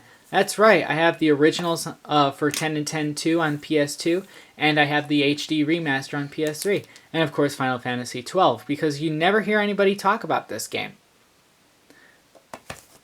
I've heard more people talk about Final Fantasy 11, which is an online MMO, than Final Fantasy 12. Can you believe it? Now this next game was extremely difficult for me to find. It was Grand Theft Auto 3. This is a game that I tried to play on PC, but it was just too broken to work for whatever reason. So I'm glad I finally got my hands on the PS2 copy of this game. I got it like last year, I think. I'm like, dude, because I saw it in stores one time, and I was like, all right, well, I'm going to get Vice City and San Andreas, and next time I come back, I'll get 3, and it wasn't there. And then it wasn't there for like 2 years. And I went to a different store, randomly find this, and I'm like, okay, if I don't get this now, I'm an idiot, because I know I'm going to come back and it's not going to be there, so I got it. Next, this is a game I got last year when I got my Game Boy for 80 yen. Probably my cheapest game in my library here, and that's Onimusha. That's right. I got it for 80 yen, and I got it the same day I got my Game Boy Color. This is a game that's seeing a sequel or reboot or something like that, I think this year or next year. So I decided, well, might as well pick up the original, right? Next, we have Clock Tower 3. This is a game I got last year? No, a year and a half ago. Late 2024. I've always been interested in the Clock Tower series. In fact, I've been acutely aware of the Clock Tower series since like I was in middle school. So now I have, you'll see I have all the games, but Clock Tower 3 was pretty much the last game I needed to get for the series. And I'm glad I did, because it looks really good, actually. Like, graphically, it looks pretty impressive. And last but not least, we have the Simple 2000 Series Ultimate Volume 1 Love Smash, which is a video that I made, where I tried to make my thumbnail kind of follow the format of a PS2 box. But yeah, Love Smash. Save the best for last. God of War, it's alright. Gran Turismo, kind of mid. Persona, who cares? Devil May Cry, sheesh. Love Smash is where it's at, masterpiece. Anyway, yeah, those are my 32 PS2 games. Heck yeah. Alright, let's talk about Wii U, shall we? So, the first one here, we're going to start off with a banger. This is Mario and Sonic at the Rio Olympics, which is still in the plastic, of course. I cry a little bit looking at the price that I paid for this. But that's alright. This game is very common, too. It's kind of crazy. This game is pretty easy to find. If you know where to... No, No, it's just everywhere, to be honest. People bought this game and for the Wii U, and that now they're like all collectively deciding to resell it. I mean, yeah. Anyway, next we have Bayonetta 2, and of course it also comes with Bayonetta 1 because it's in a box here. I've been informed by certain people that I should call it Bayonetta, but I'm not British, so I say it like the American style. When there's two T's, it's a D. Learn English. Bayonetta. Anyway. That's an inside joke. The Legend of Zelda Breath of the Wild. I made a video about this, and I've heard that the Wii U version isn't as performant as the Switch version, but I didn't really see that. But maybe it's been patched. I don't know, but yeah. Of course, then we have Super Mario 3D World. Of course, no Wii U library is complete without Super Mario 3D World.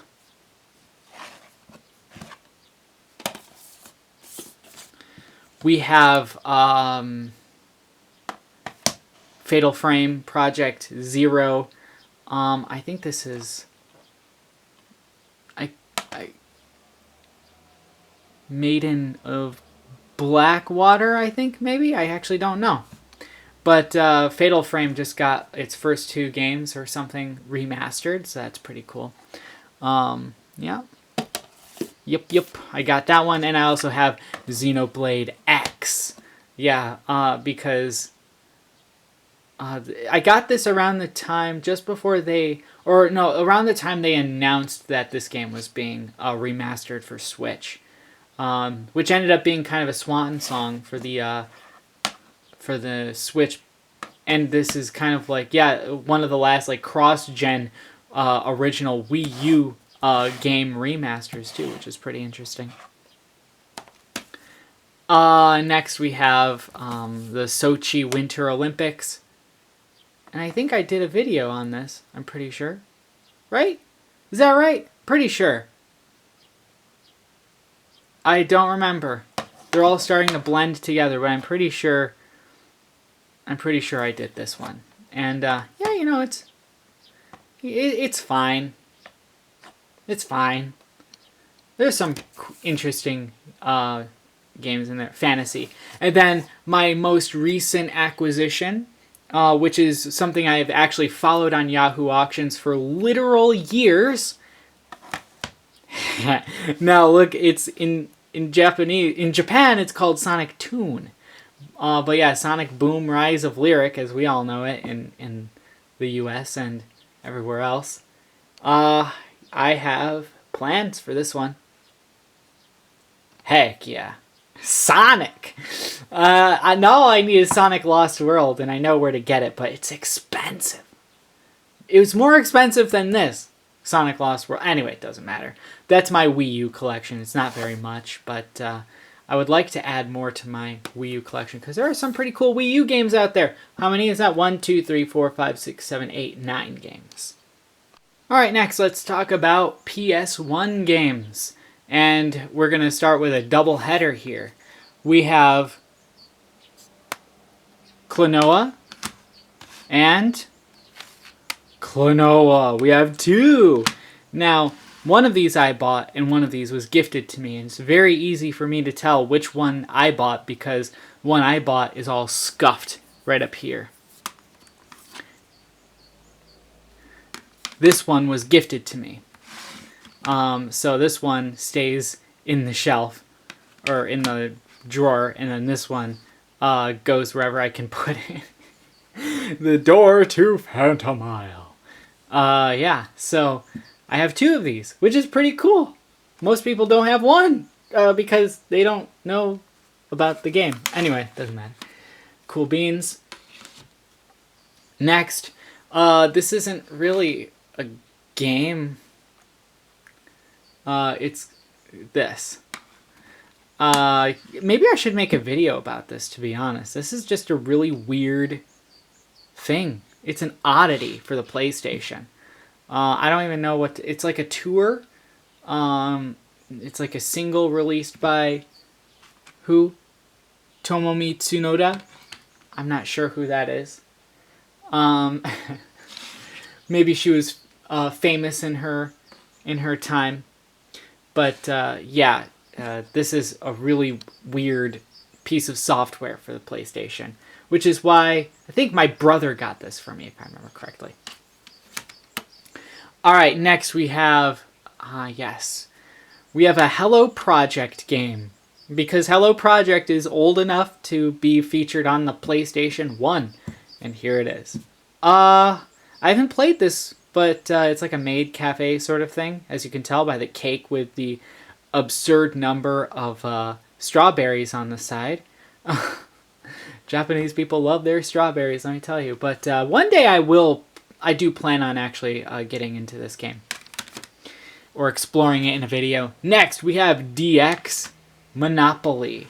I remember playing a Monopoly game back in the day, but I can't remember if it was on Windows or Super Nintendo or PlayStation. But I felt nostalgic at the time, and I really like this old Hasbro logo.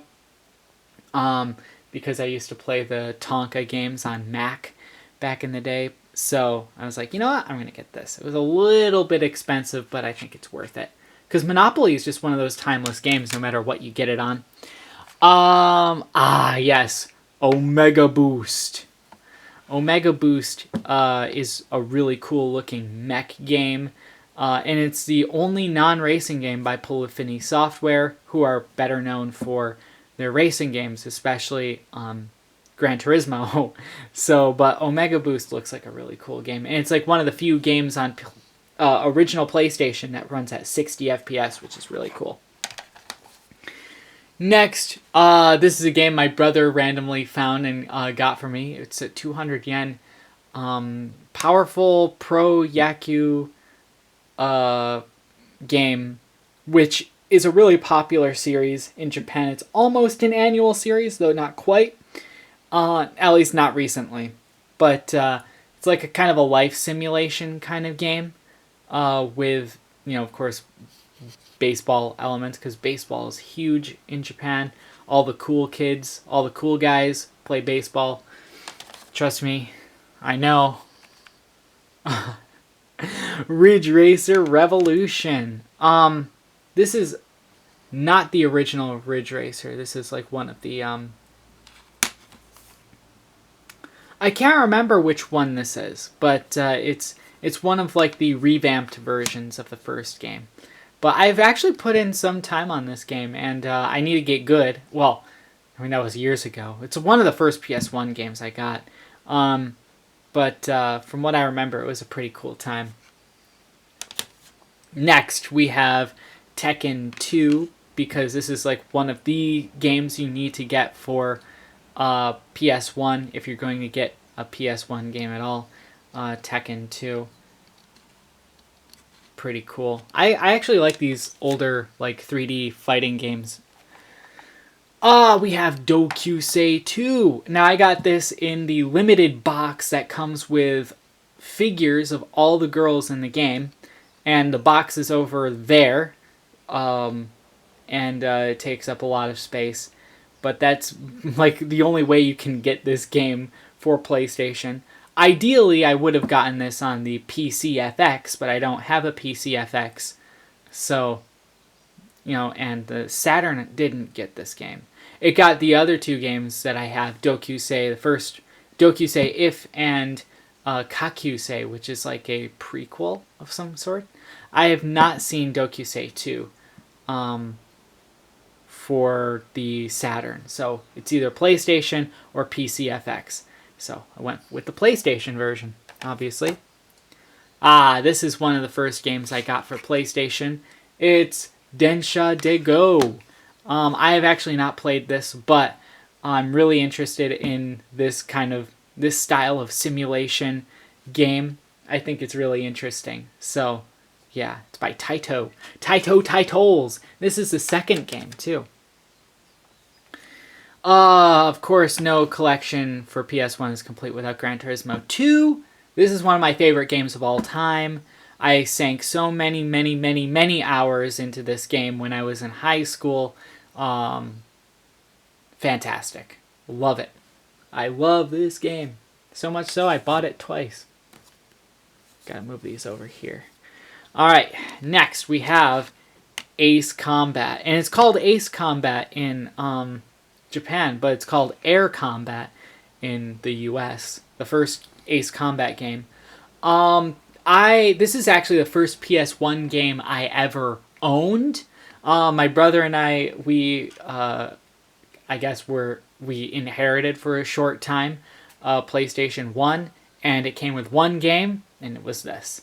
And even though we didn't have a memory card, it was just a lot of fun to play. And it's a Namco game, so of course it's fun. Well, okay, maybe not all Namco games are the best or whatever, but anyway. Next, we have The Misadventures of Tron Bonne. I don't remember how much I got this for, but it's a lot more expensive now. This is a really cool game. Actually, if I'm going to be honest, I also got Mega Man Legends 2 and Mega Man Legends. In fact, I got these two games bundled together for the price of one on Yahoo Auctions. I want to do a trilogy, like kind of retrospective on these three games. So I think that would be pretty neat. I've always loved Mega Man Legends, even when I was a kid, when my aunt mistakenly got it for us. She thought we had a PlayStation when we had a GameCube. But holy crap, that was the coolest mistake ever, because this is one of the coolest games, Mega Man games ever, in my opinion. I really, really like Mega Man Legends. Speaking of Mega Man, Mega Man Battle and Chase. I actually grew up playing this from elementary school because we had the Mega Man X collection for GameCube, and this was this was an unlockable game on that disc, and this is a lot of fun. I have a video idea for this game, so that'll be cool. We're not done with Mega Man quite yet because we also have Mega Man X4, one of my favorite games of all time. This is the first Mega Man X game I ever beat, and it's just a really cool, really awesome, really fun game. Plays really well on PS3. All of these games are compatible on PS3, which is nice, so that's pretty cool. Next, we have Clock Tower Ghost Head. Now, this is infamously considered one of the worst games in the series. Whether or not it is, I'm not entirely sure. But that's what I hear. But that didn't deter me from actually getting the game. Now, I got this on Yahoo Auctions, and I looked at the disc, and it is a little worrying. the condition of the disc. There is one particular scratch that kind of has me worried, but luckily it is available digitally on the PS3 store, so if this doesn't work, it shouldn't be a problem. But, at least I can say, well, at least I have a physical copy of the game. It just might not work. No, I haven't tested it, and yes, I've had it for a while. Over a year. But we also have Clock Tower 2, which is awesome. Of course, in America, this was Clock Tower, and this was Clock Tower 2. But just like Final Fantasy 2 is actually 4, and 3 was actually 6. Clock Tower 1 is actually Clock Tower 2. So, yeah, this is a PlayStation, the best version. I don't actually mind the look of this one, to be honest. I'm not that kind of collector. I'm just someone who likes to have the game itself. As long as it works and as long as it looks like minimally decent, that's fine. The original Clock Tower, the first Fear, I got this. I know the original came out on Super Famicom, but I couldn't for the life of me find it on Super Famicom. But I did find the PlayStation version, and while like all the different versions of Clock Tower are vastly different, there's a version for Super Famicom. There's a version for it was either PC 98 or DOS. I can't remember. And then there's a PlayStation version. All of them have their strengths and weaknesses. One day I'll get the Super Famicom version too.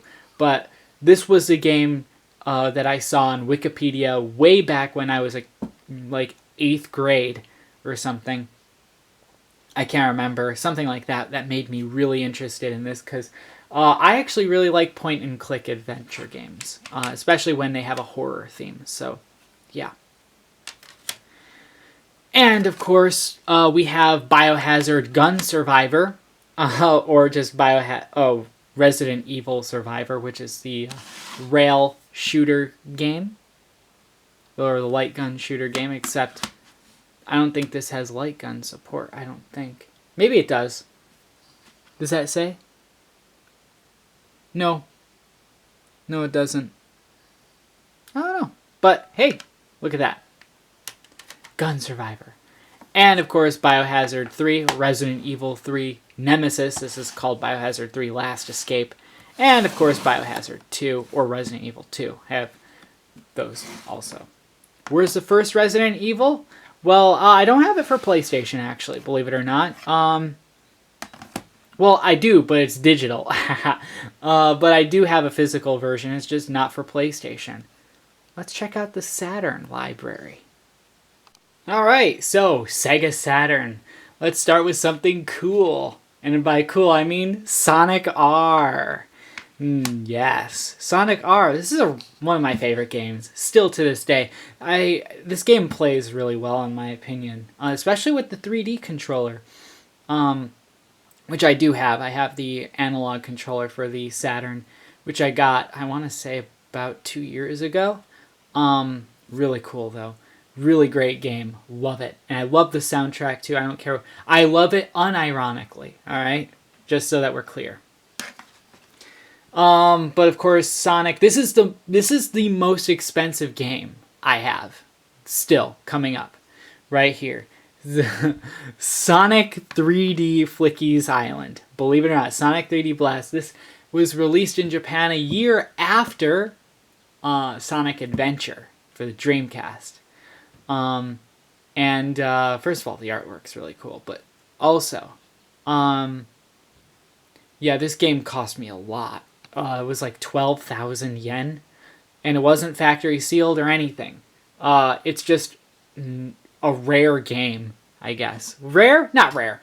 It's uncommon. It's uncommon enough to command a pretty penny. Oh, sorry, that was my stomach. I don't know if you heard that. Anyway, next we have Dokusei If. So I played the HD remaster. Dokusei Bangin' Summer is what it's called in English. Unironically, one of the best, like, dating sim adventure games I've played. I've had so much trouble going back to the genre because I'm too scared to accept that it won't be like this. This was a fantastic game when I played through it back a couple of years ago. About 3 years ago? Gosh, that long ago, huh? And it's just I want to play the Saturn original, which is why I have this. Well, actually, PCFX would have been preferable. Couldn't find on PCFX. Next best platform was the Saturn, of course, which is why I got it on the Sega Saturn. I can't remember if I got it in a store or on Yahoo Auctions. This next game I did get in the store, and it was one of the first games I ever got for the Saturn, and that is the Yakuken Special, which is what's the subtitle here? There's like 12 angelic girls or something like that. Basically, it's strip, rock, paper, scissors. I got this because I watched Adam Korolick's video on the Sega Saturn. He said this is a game that he recommends just having for the sake of having it. It's just one of those strange Japanese exclusive Saturn games that came out. Just before, well, yeah, just before like the Japanese rating system sort of made these sorts of games on the platform not viable. Now this one is a little bit. Hang on, let me make sure. So it says Virtua Fighter, but is it really Virtua Fighter or is it? Oh, it is Virtua Fighter. All right. So, yeah, this is Virtua Fighter, the first Virtua Fighter. This is what sold the Saturn in Japan.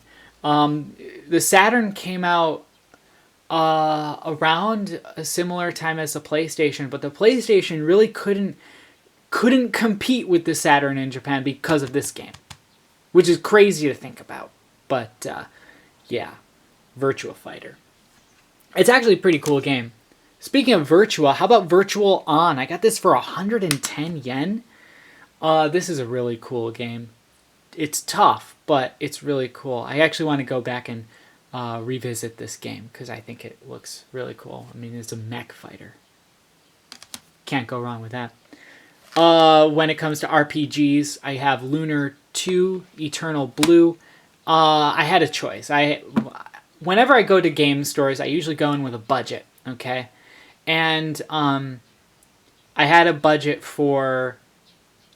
that could fit either Golden Sun or Eternal Blue. And I remember hearing Eternal Blue has a really, really powerful ending to its story. And so I'm like, oh, gosh, all right, I'll get Eternal Blue.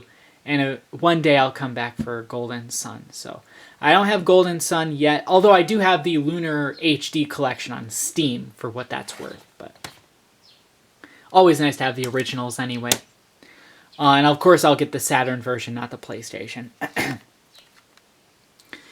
This is a Dragon Ball Z game, which looks really interesting because it almost looks like the Budokai games that we know today. It's using the Saturn's VDP2 chip for the backgrounds, it looks like, and the VDP1 for the the 3D and the visual effects. It looks like a really interesting Dragon Ball Z fighting game that we definitely didn't get in the West. So, I've always been interested in Dragon Ball, actually. And I've watched a good amount of the original Dragon Ball anime, so not much of Dragon Ball Z, just like short clips here and there. But speaking of fighting games, we have the original Dead or Alive, which I did do a video of. This game is really fun. In fact, the only thing that made me quit was the fact that I started to get my fingers started to get cut by the edges of the controller buttons, which is pretty funny. But this is a really cool game. Tecmo. That's who made it. Next we have Panzer Dragoon. Of course, you cannot have a Sega Saturn library without Panzer Dragoon. At least the first game. Of course, since it's the Japanese version, it got this really cool cover art by Mobius. I think that's his name. Really cool. I really like this game. Plays excellent. I finished it for the first time last year.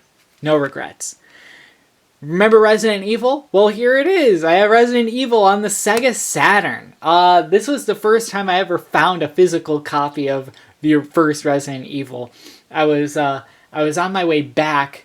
It was the day I was leaving. I was visiting Nagoya for a short time, for a few days, and it was the last day there. I was on my way out basically, and I saw this for sale. I'm just like, okay, I gotta get the Saturn version. Because I had just gotten the Saturn just a couple weeks prior. So I'm like, you know what? This will be a perfect game. And I binged this game on my birthday that year, which is pretty cool. Next game. This says Virtua Fighter 2. Right? This is one of my party tricks. But I have to do this one-handed because if I'm using my left hand to actually hold the clip. Because if I don't, the clip will just flip my camera out of my tripod. But if you look here, the disc inside is actually Fighters Megamix. So I actually don't have Virtua Fighter 2. I have Fighters Megamix. The book-off guy who set this up made a mistake, and I didn't notice it until I came back home, and because that book off is not close to where I live, I'm just kind of stuck with a Virtua Fighter 2 case with Fighters Megamix, so that's pretty funny. But hey, Fighters Megamix is a really good game. I'm not going to complain about that. Next we have a really interesting game. It's one that I've used quite a bit of. I've recorded quite a bit of, I should say. It's Girls in Motion Puzzle Volume 1. And so this is basically a series. This is a game I should cover on my channel. This is like Japan retromaxing. Like, does this say it's for all ages? This game says it's for all ages. It's rated E for everyone. I don't know how that works, but welcome to Japan. Yeah, but this game is really fascinating. I should make a video about this. I won't spoil too much about it, but this is it's a really cool concept for a game. And it comes in its own like sleeve and stuff. It's really interesting.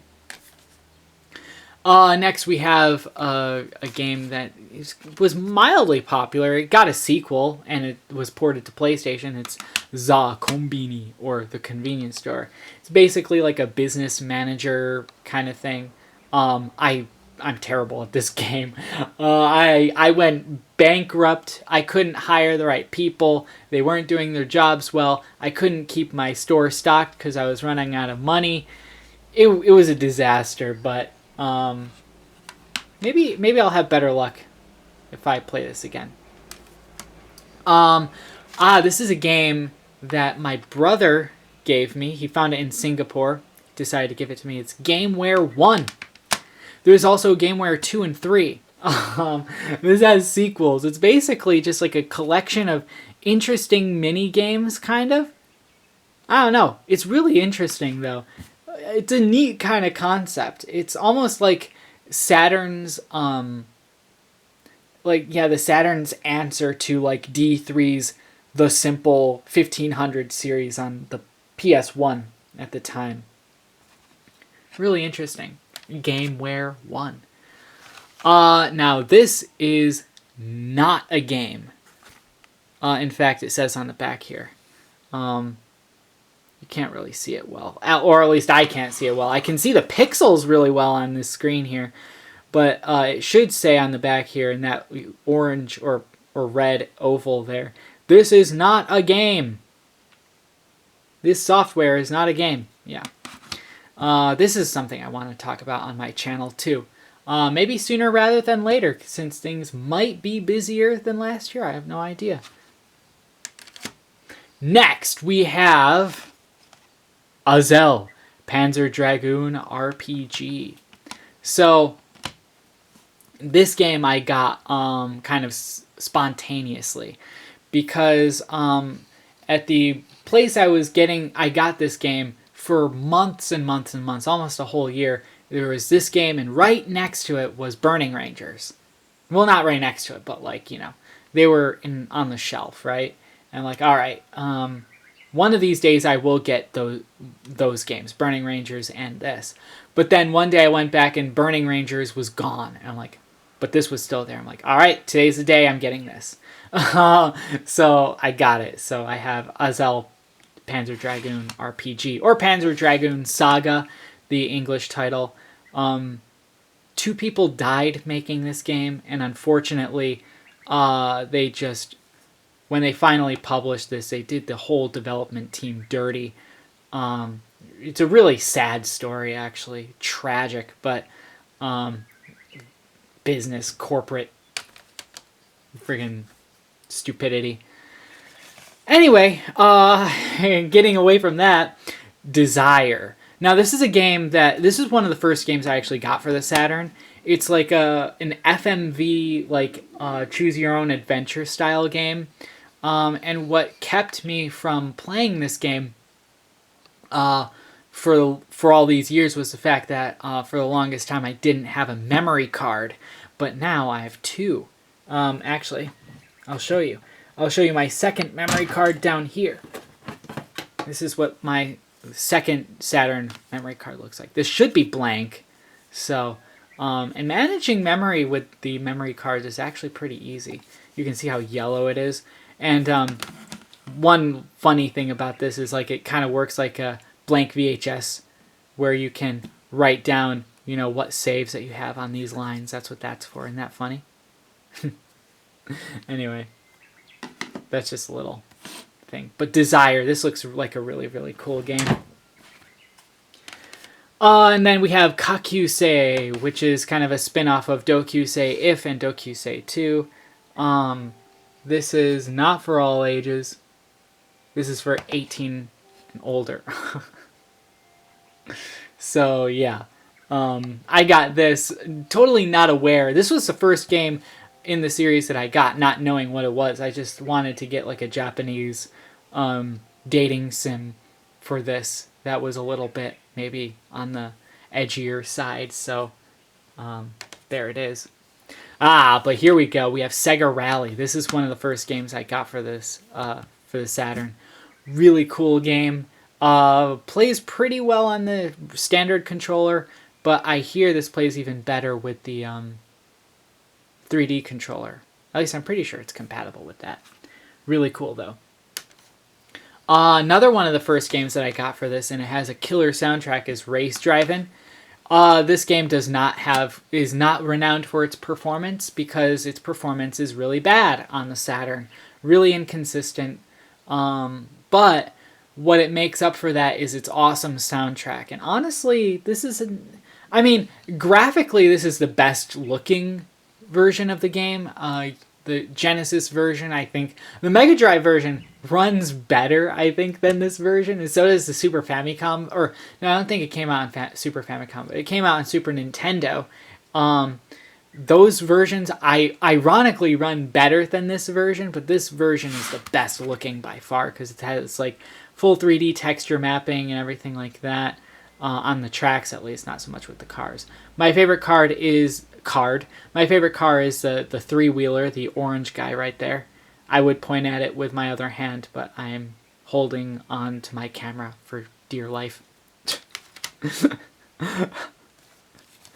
Let's see here. We have, oh yeah, look at that.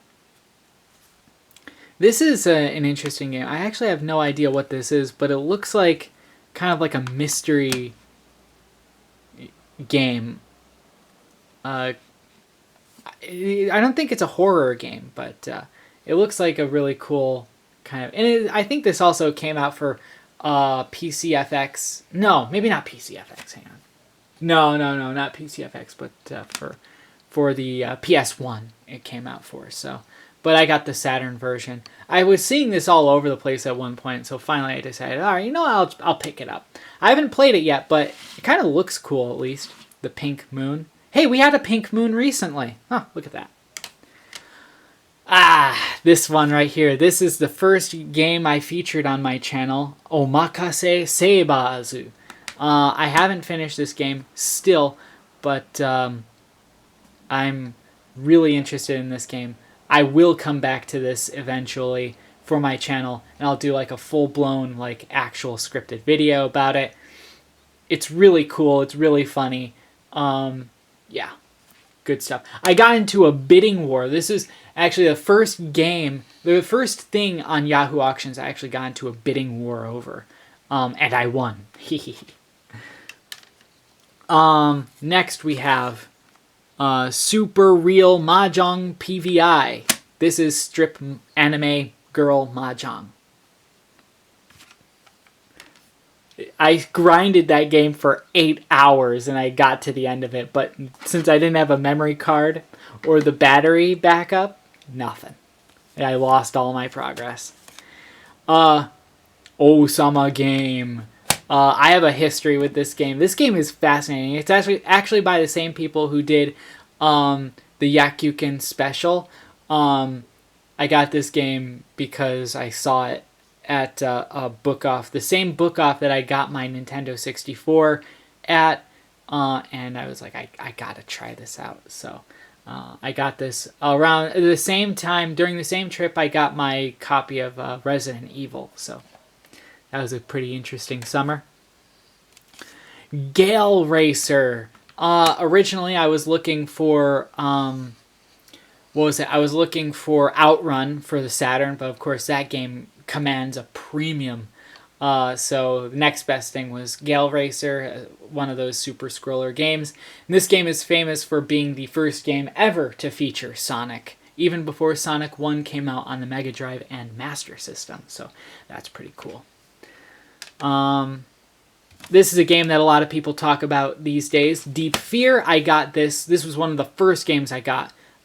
Huge Resident Evil fan. The first game, I don't want to make it out to be that, oh, I've been a huge fan of Resident Evil since the very beginning, because I haven't played any of the other games except for the first one.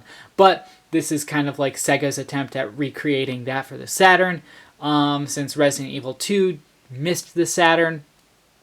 I haven't actually finished Deep Fear. I get stuck in the same spot every time, but one of these days I'll actually get through it. Next, we have Gusun Oyoyo. This is a really interesting game. It's basically like Lemmings on the Saturn with anime characters. It's actually a really fun game. I put a surprising amount of time into this bad boy. Really fun. Highly recommend it. Maybe I'll make a video about it. Alright, next we have, if I can get this over here, Nights. Yeah, Nights into Dreams, of course. Every Saturn library is incomplete without Nights. So, Nights into Dreams. I don't have Christmas Nights, but that's a really easy game to come across, so I'm not too worried about missing out on that one, especially since it's just one level. Although, there is a lot of like unlockable content in there. Next, we have Puyo Puyo Sun, I think, right? No, this is Puyo Puyo something 2, which is a really tough game. Puyo Puyo, I'm you know, when I did Dr. Robotnik's Mean Bean Machine, both on the Mega Drive and then again on the Game Gear, I probably could have grinded this game out to completion, to be honest. Nowadays, I'm not quite sure, but you know, you have to have Puyo Puyo on something. So, got it on the Saturn. Next we have Welcome to Pia Carrot 2. Now, this is, I guess, considered like one of the worst games in the series, which was probably why it was so cheap. Pia Carrot 1, if I remember correctly, is kind of like the most sought after. But, hey, I got this one. Who's it by? Interchannel. Okay. I was wondering if that I was like Idea Factory or something, because Idea Factory is from the 90s also, so I was just curious. But yeah, I really like this 90s anime artwork, though. It's just so nostalgic. Pretty cool. And last, but not least, we had Panzer Dragoon. We had Panzer Dragoon RPG. So this, finally I got this. This is the latest addition to my Saturn collection. Panzer Dragoon 2 Zwei. Not Dubai, but Zwei. And this is a really cool game. I have ideas for this bad boy video, so really, really cool. Really glad I got this. I have all the Panzer Dragoon games on Sega Saturn. I have 2 more Panzer Dragoon games left to get if I want the whole series. Orta and the Panzer Dragoon remake, which often goes on sale on Steam, which is probably how I'll get it. But anyway, that's besides the point. That is my Saturn collection, which consists of many, many games. Yeah. Alright, so we did the Saturn. Only makes sense to do the Dreamcast. And before I do Dreamcast games, I should do the Dreamcast Passport, or the Dream Passport 3, which,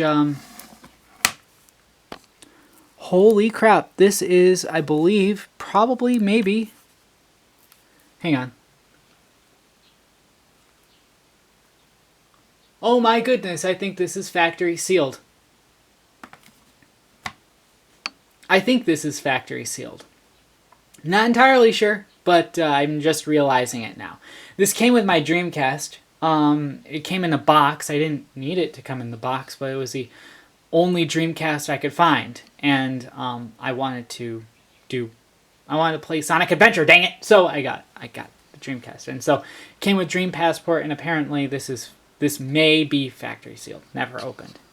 Oh my goodness! All right, so now that you got that out of the way, gosh, I don't know if I showed this one last year. I don't think so. Maybe I did. But Eternal Arcadia, or Skies of Arcadia. This is an RPG that I was introduced to many, many years ago, and it looks really cool, so I got it. This was a little bit, it was like, I think 2,700 yen or something like that. Not horrible, but, you know, Dreamcast games kind of command a little bit of a premium in Japan. Dead or Alive 2. I don't know why. I like playing the Dead or Alive games, the fighting. I like 3D fighting games in general, I think, because I like Dead or Alive. I like Soul Calibur, Fighters Megamix, I said before. So, I don't know. Dead or Alive 2. This is a game my brother gave me, Samba de Amigo. I don't have the equipment to play this game, but even if I did, playing it wouldn't be feasible. But it's cool to have anyway. Eventually, I would like to try it out, though. This is another game my brother got me, Space Channel 5, the first one. And I think this is the one with Michael Jackson in it. I'm pretty sure. I can't remember. Or maybe both of them. Maybe part 1 and 2 have it. I'm not sure, but this is a really cool game. Shenmue 2. Of course. Had to get Shenmue 2. No Dreamcast library is complete without Shenmue 1 and 2. And of course I have Shenmue 1, right? It's right here, in fact. I'll show you. So, of course, right? Next, Biohazard or Resident Evil. Code Veronica. I got this. Actually, this one was pretty cheap, too. Now, I know the PS2 version has some extra content, but this is a Dreamcast title. This was originally developed as Resident Evil 3 for the Dreamcast, but then some, at least from what I understand, maybe there's more information now, but from what I understand, the story goes that Code Veronica was the real Resident Evil 3, but there was a contract thing that Capcom had with Sony where, no, the main Resident Evil 3 had to come out for PlayStation exclusively, and so they had to switch things around. So their spin-off title was actually turned into Resident Evil 3, and their original Resident Evil 3 was turned into a spin-off title. Next we have Sonic Adventure 2. Love it.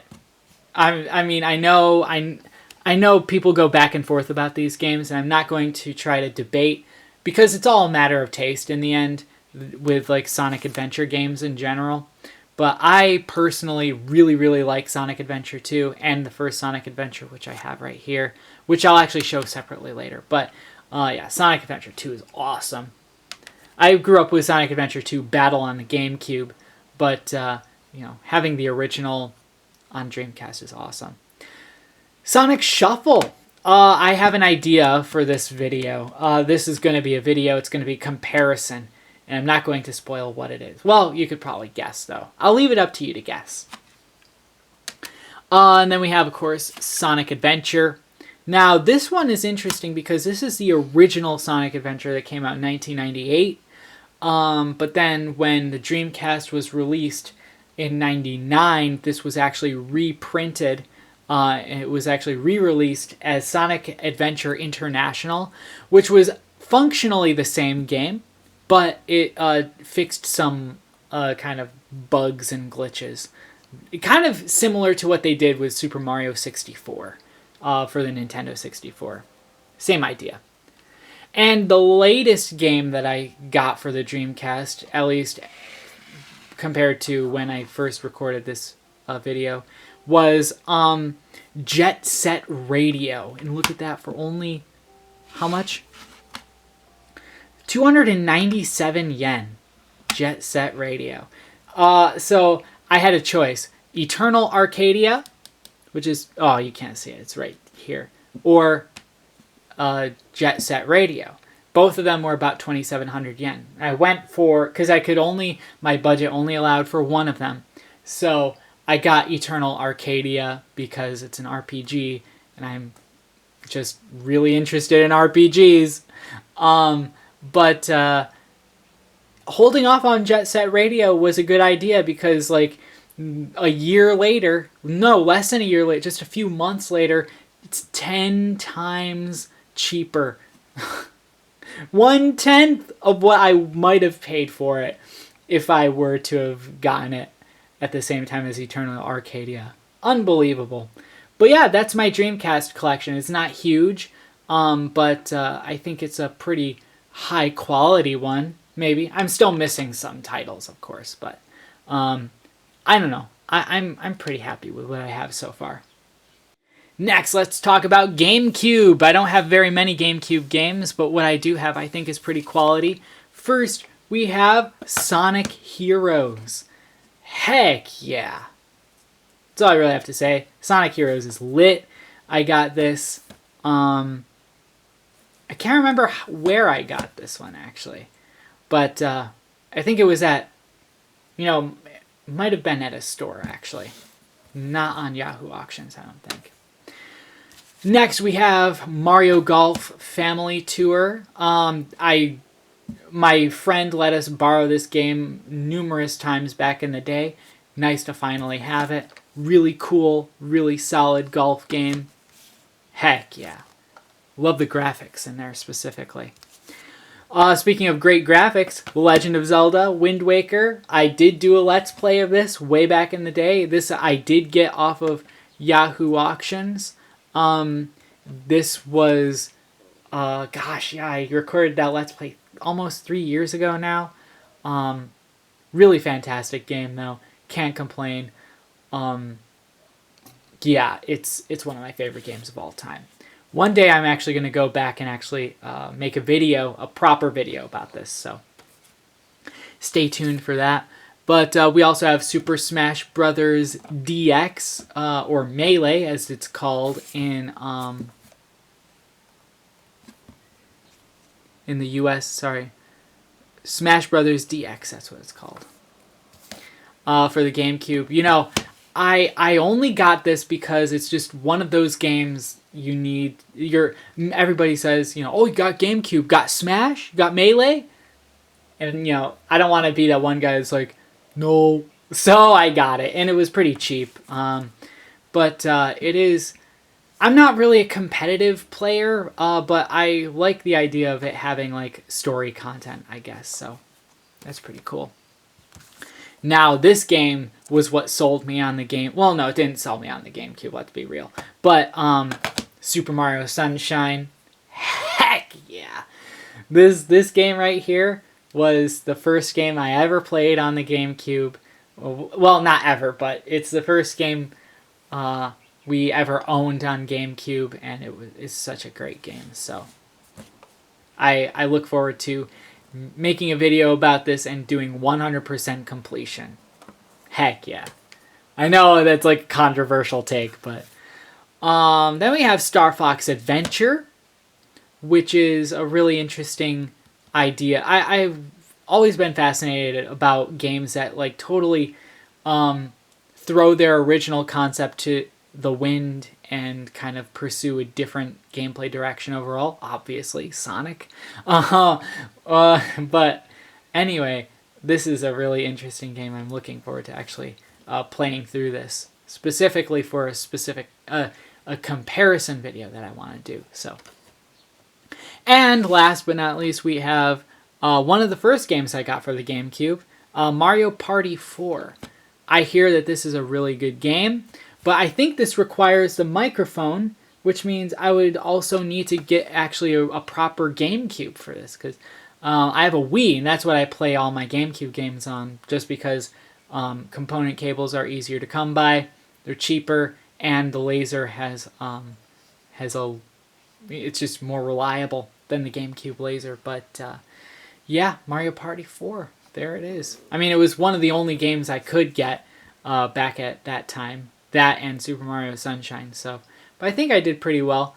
That's all my GameCube collection so far. I only have what, 1, 2, 3, 4, 5, 6, 7 games so far. But hey, I think what I have is pretty quality, and I think Ekoto agrees. All right, so while I was looking for my last chapter for this video, I found two odds and ends. I found a PS2 and PS3 game. So for PS2, we have SOCOM Navy SEALs. This might have actually been the cheapest game in my collection. I totally forgot I had this. It was like 50 yen or something like that. Because it says SOCOM Online. And so they're like, oh, okay, it's an online-only game. They warned me, like, hey, you know, this is online multiplayer only. Are you okay with that? I'm like, yeah. But I knew it wasn't. Well, at least that's when I looked it up. It said it wasn't. So, or maybe I did get exactly what they told me. I don't know. But yeah, there's SOCOM, and then there is Dead or Alive 5 for PS3. So yeah, those are some odds and ends. Oh yeah, also over here is Idolmaster 2 in the box. I still have that, but I'm not going to show it because there's a bunch of stuff on top of it, and I don't know where to put it. So, heck yeah! Alright, so saving the most changed for last. This is my Xbox 360 game collection. This has grown the most over the last year, and that's because if you remember my Xbox 360 video, which I made late last year, I featured like 3 different Xbox 360s, and one of them was an Xbox 360 arcade. And that one was broken, but it came with 29 games. So my Xbox 360 library has expanded quite a bit. It's looming over everything like a large tower. I think I only have more PS3 games than this. So without further ado, let's start with a very interesting one. Biohazard 5 in its tin here. This came with the 360 that was broken, and it's pretty cool. I didn't expect to get Biohazard 5. Well, no, I did, but I mean, yeah, I have like 3 different versions now. I have it on PC, PS3, and 360, so that's pretty cool. Move that up here. There we go. Oh no, not there actually. Here, haha. You can't see it, but it's there. This is one of my original American games, which I got. It's in a little bit of rough shape here, but that's all right. Halo 3. I got this at a... Where? At a book-off in Hawaii, I think. No! I got this at GameStop, duh. I got it at GameStop in Honolulu. That doesn't exist anymore. Great GameStop, though. Yes, one of my favorite games of all time. I made a video about it almost about, 2.5 years ago. Far Cry 2. Once again, this was one of my original games I ever got for 360 back in the day. Far Cry 2. Really cool game. You know, not many people like it, but I do. This next one, also one of the games that I got from GameStop when I first originally got my Dreamcast, my Xbox 360 over 10 years ago, which still works, by the way, is the Dreamcast collection, which comes with 4 different games. Was this Sega Bass Fishing, Sonic Adventure, Space Channel 5 Part 2, and Crazy Taxi. Really cool collection here. Great bang for your buck, too. $10 for 4 games? Heck yeah. Speaking of Sonic, we got Sonic 06. Again, my original copy of Sonic 06. This was one of the first games that I got for my 360 back 10 years ago. Looking forward to revisiting this game. Still with Sonic, we have Sonic Generations for the 360. Really cool, if I do say so myself. Heck yeah. $20 back in the day, but worth it. So this is where we go into the batch of games that I got for the broken 360 last year. Ace Combat Assault Horizon. I never knew this game existed, actually. But, hey, can't complain. I just got the 360 so I could take pictures of it. That's really it. An original Xbox game. I'm just kind of putting original Xbox in with 360 just for the sake of, I don't know, the semblance of brevity. Halo Combat Evolved, or in Japan it's just called Halo, for 15 and up, which is really interesting. Maybe if this were released today, it would be Z rated. But yeah, original Xbox. Also came with the broken 360. So this one came with my Falcon 360. This was a bundle, and this is 2 games in one. It's Viva Pinata and Forza Motorsport 2. 2 games in one package. Not bad. I just got the Falcon for its power source, so I could test if my Xeon was indeed broken. And it was. But the Falcon wasn't broken. But had the original OS on there, so I'm not connecting that to the internet. Anyway, then we have Gundam Musou 3, which is a pretty cool. It's one of the Musou games by Bandai. Pretty cool. Next we have, what's this? Monster Hunter Frontier. I forgot I had this. Well, to be honest, again, I didn't really pay attention to the games the thing was coming with. I just wanted the unit. The games were just like extra. Because I essentially just paid for the box. It wasn't expensive. Because, they said it's junk. We don't know if it works. So I'm like, all right, I'll bite. No one else is bidding on it. End of Eternity. I don't know where I heard this game, where I heard of this game from before, but it looks pretty cool. Definitely who's it by? Who's the developer? I can't find the logo. End of Eternity. Looks pretty cool. Well, shoot, I forgot I had this game. Good thing I didn't pick it up at the store when I saw it. Star Ocean. This is like one of the biggest selling games on the 360. Just evidenced by the fact that I see it everywhere. 360, it's hard to find Xbox games in general, but when you do find an Xbox 360 game, if it's one, it's going to be this game. I swear to you. Star Ocean. The East Hope. We also have Steins Gate.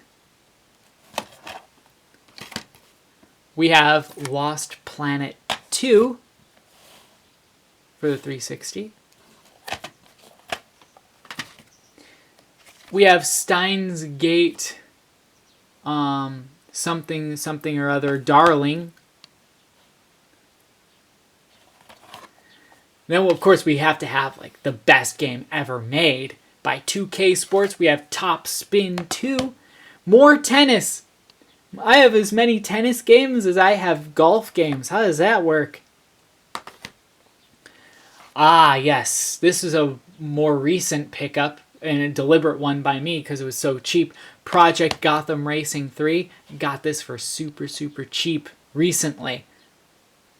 This is a game everybody talks about. And finally I have at least one game in the series. Another game that I got for super, super cheap was Ninja Gaiden 2. Heck yeah. This is one of the original games that I got for the 360. Forza Motorsport 4 Essentials Edition. So it comes with 2 discs. And disc 1 is the core game. And disc 2 is all the DLC. Great for game preservation. Another one of the original games that I got for this. And you can tell it's a... Well... GTA 4 for Xbox 360. Obviously, the previous owner didn't keep the case for some weird reason, so they had to put it in this pre-owned GameStop box, as well as Soul Calibur 5 And, again, Forza Motorsport 2. All of these games I originally got, except for Soul Calibur 5. Soul Calibur 5 I got later. This one I got in Queens, New York, but the other games I got in, Hawaii. Speaking of which, Duke Nukem Forever is another one of the first games that I got for 360, and I made a video about this last year. This was a surprise because it came in the broken 360, so there's no case, so I put it in my own CD case here. But Dead or Alive Extreme 2, I still can't believe it, of all the games. We also have Titanfall.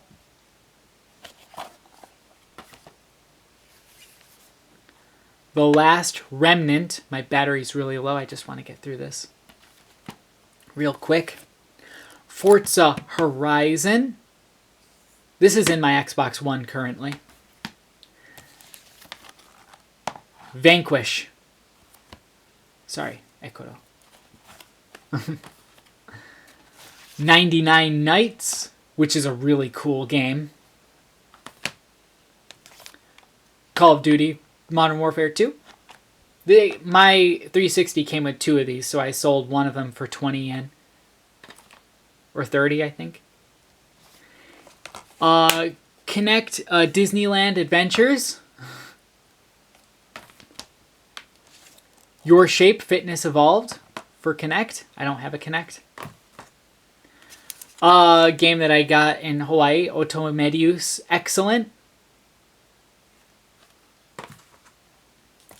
Rainbow Six Vegas, an American game that I got with my Japanese 360, the broken one. Original Xbox game, Dead or Alive 3, really, really cheap. Halo 3, again, but Japanese. Gears of War. Splinter Cell Conviction. Gears of War 2.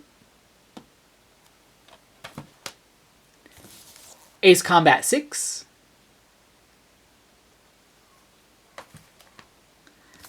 Halo Anniversary. This is Gears of War 3.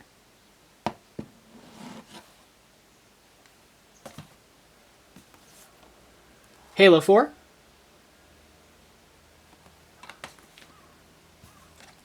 Borderlands 2. And I have an American copy of Halo 4 somewhere, but games tend to get lost in the void in this place. Yeah, those are every one of my games for the most part.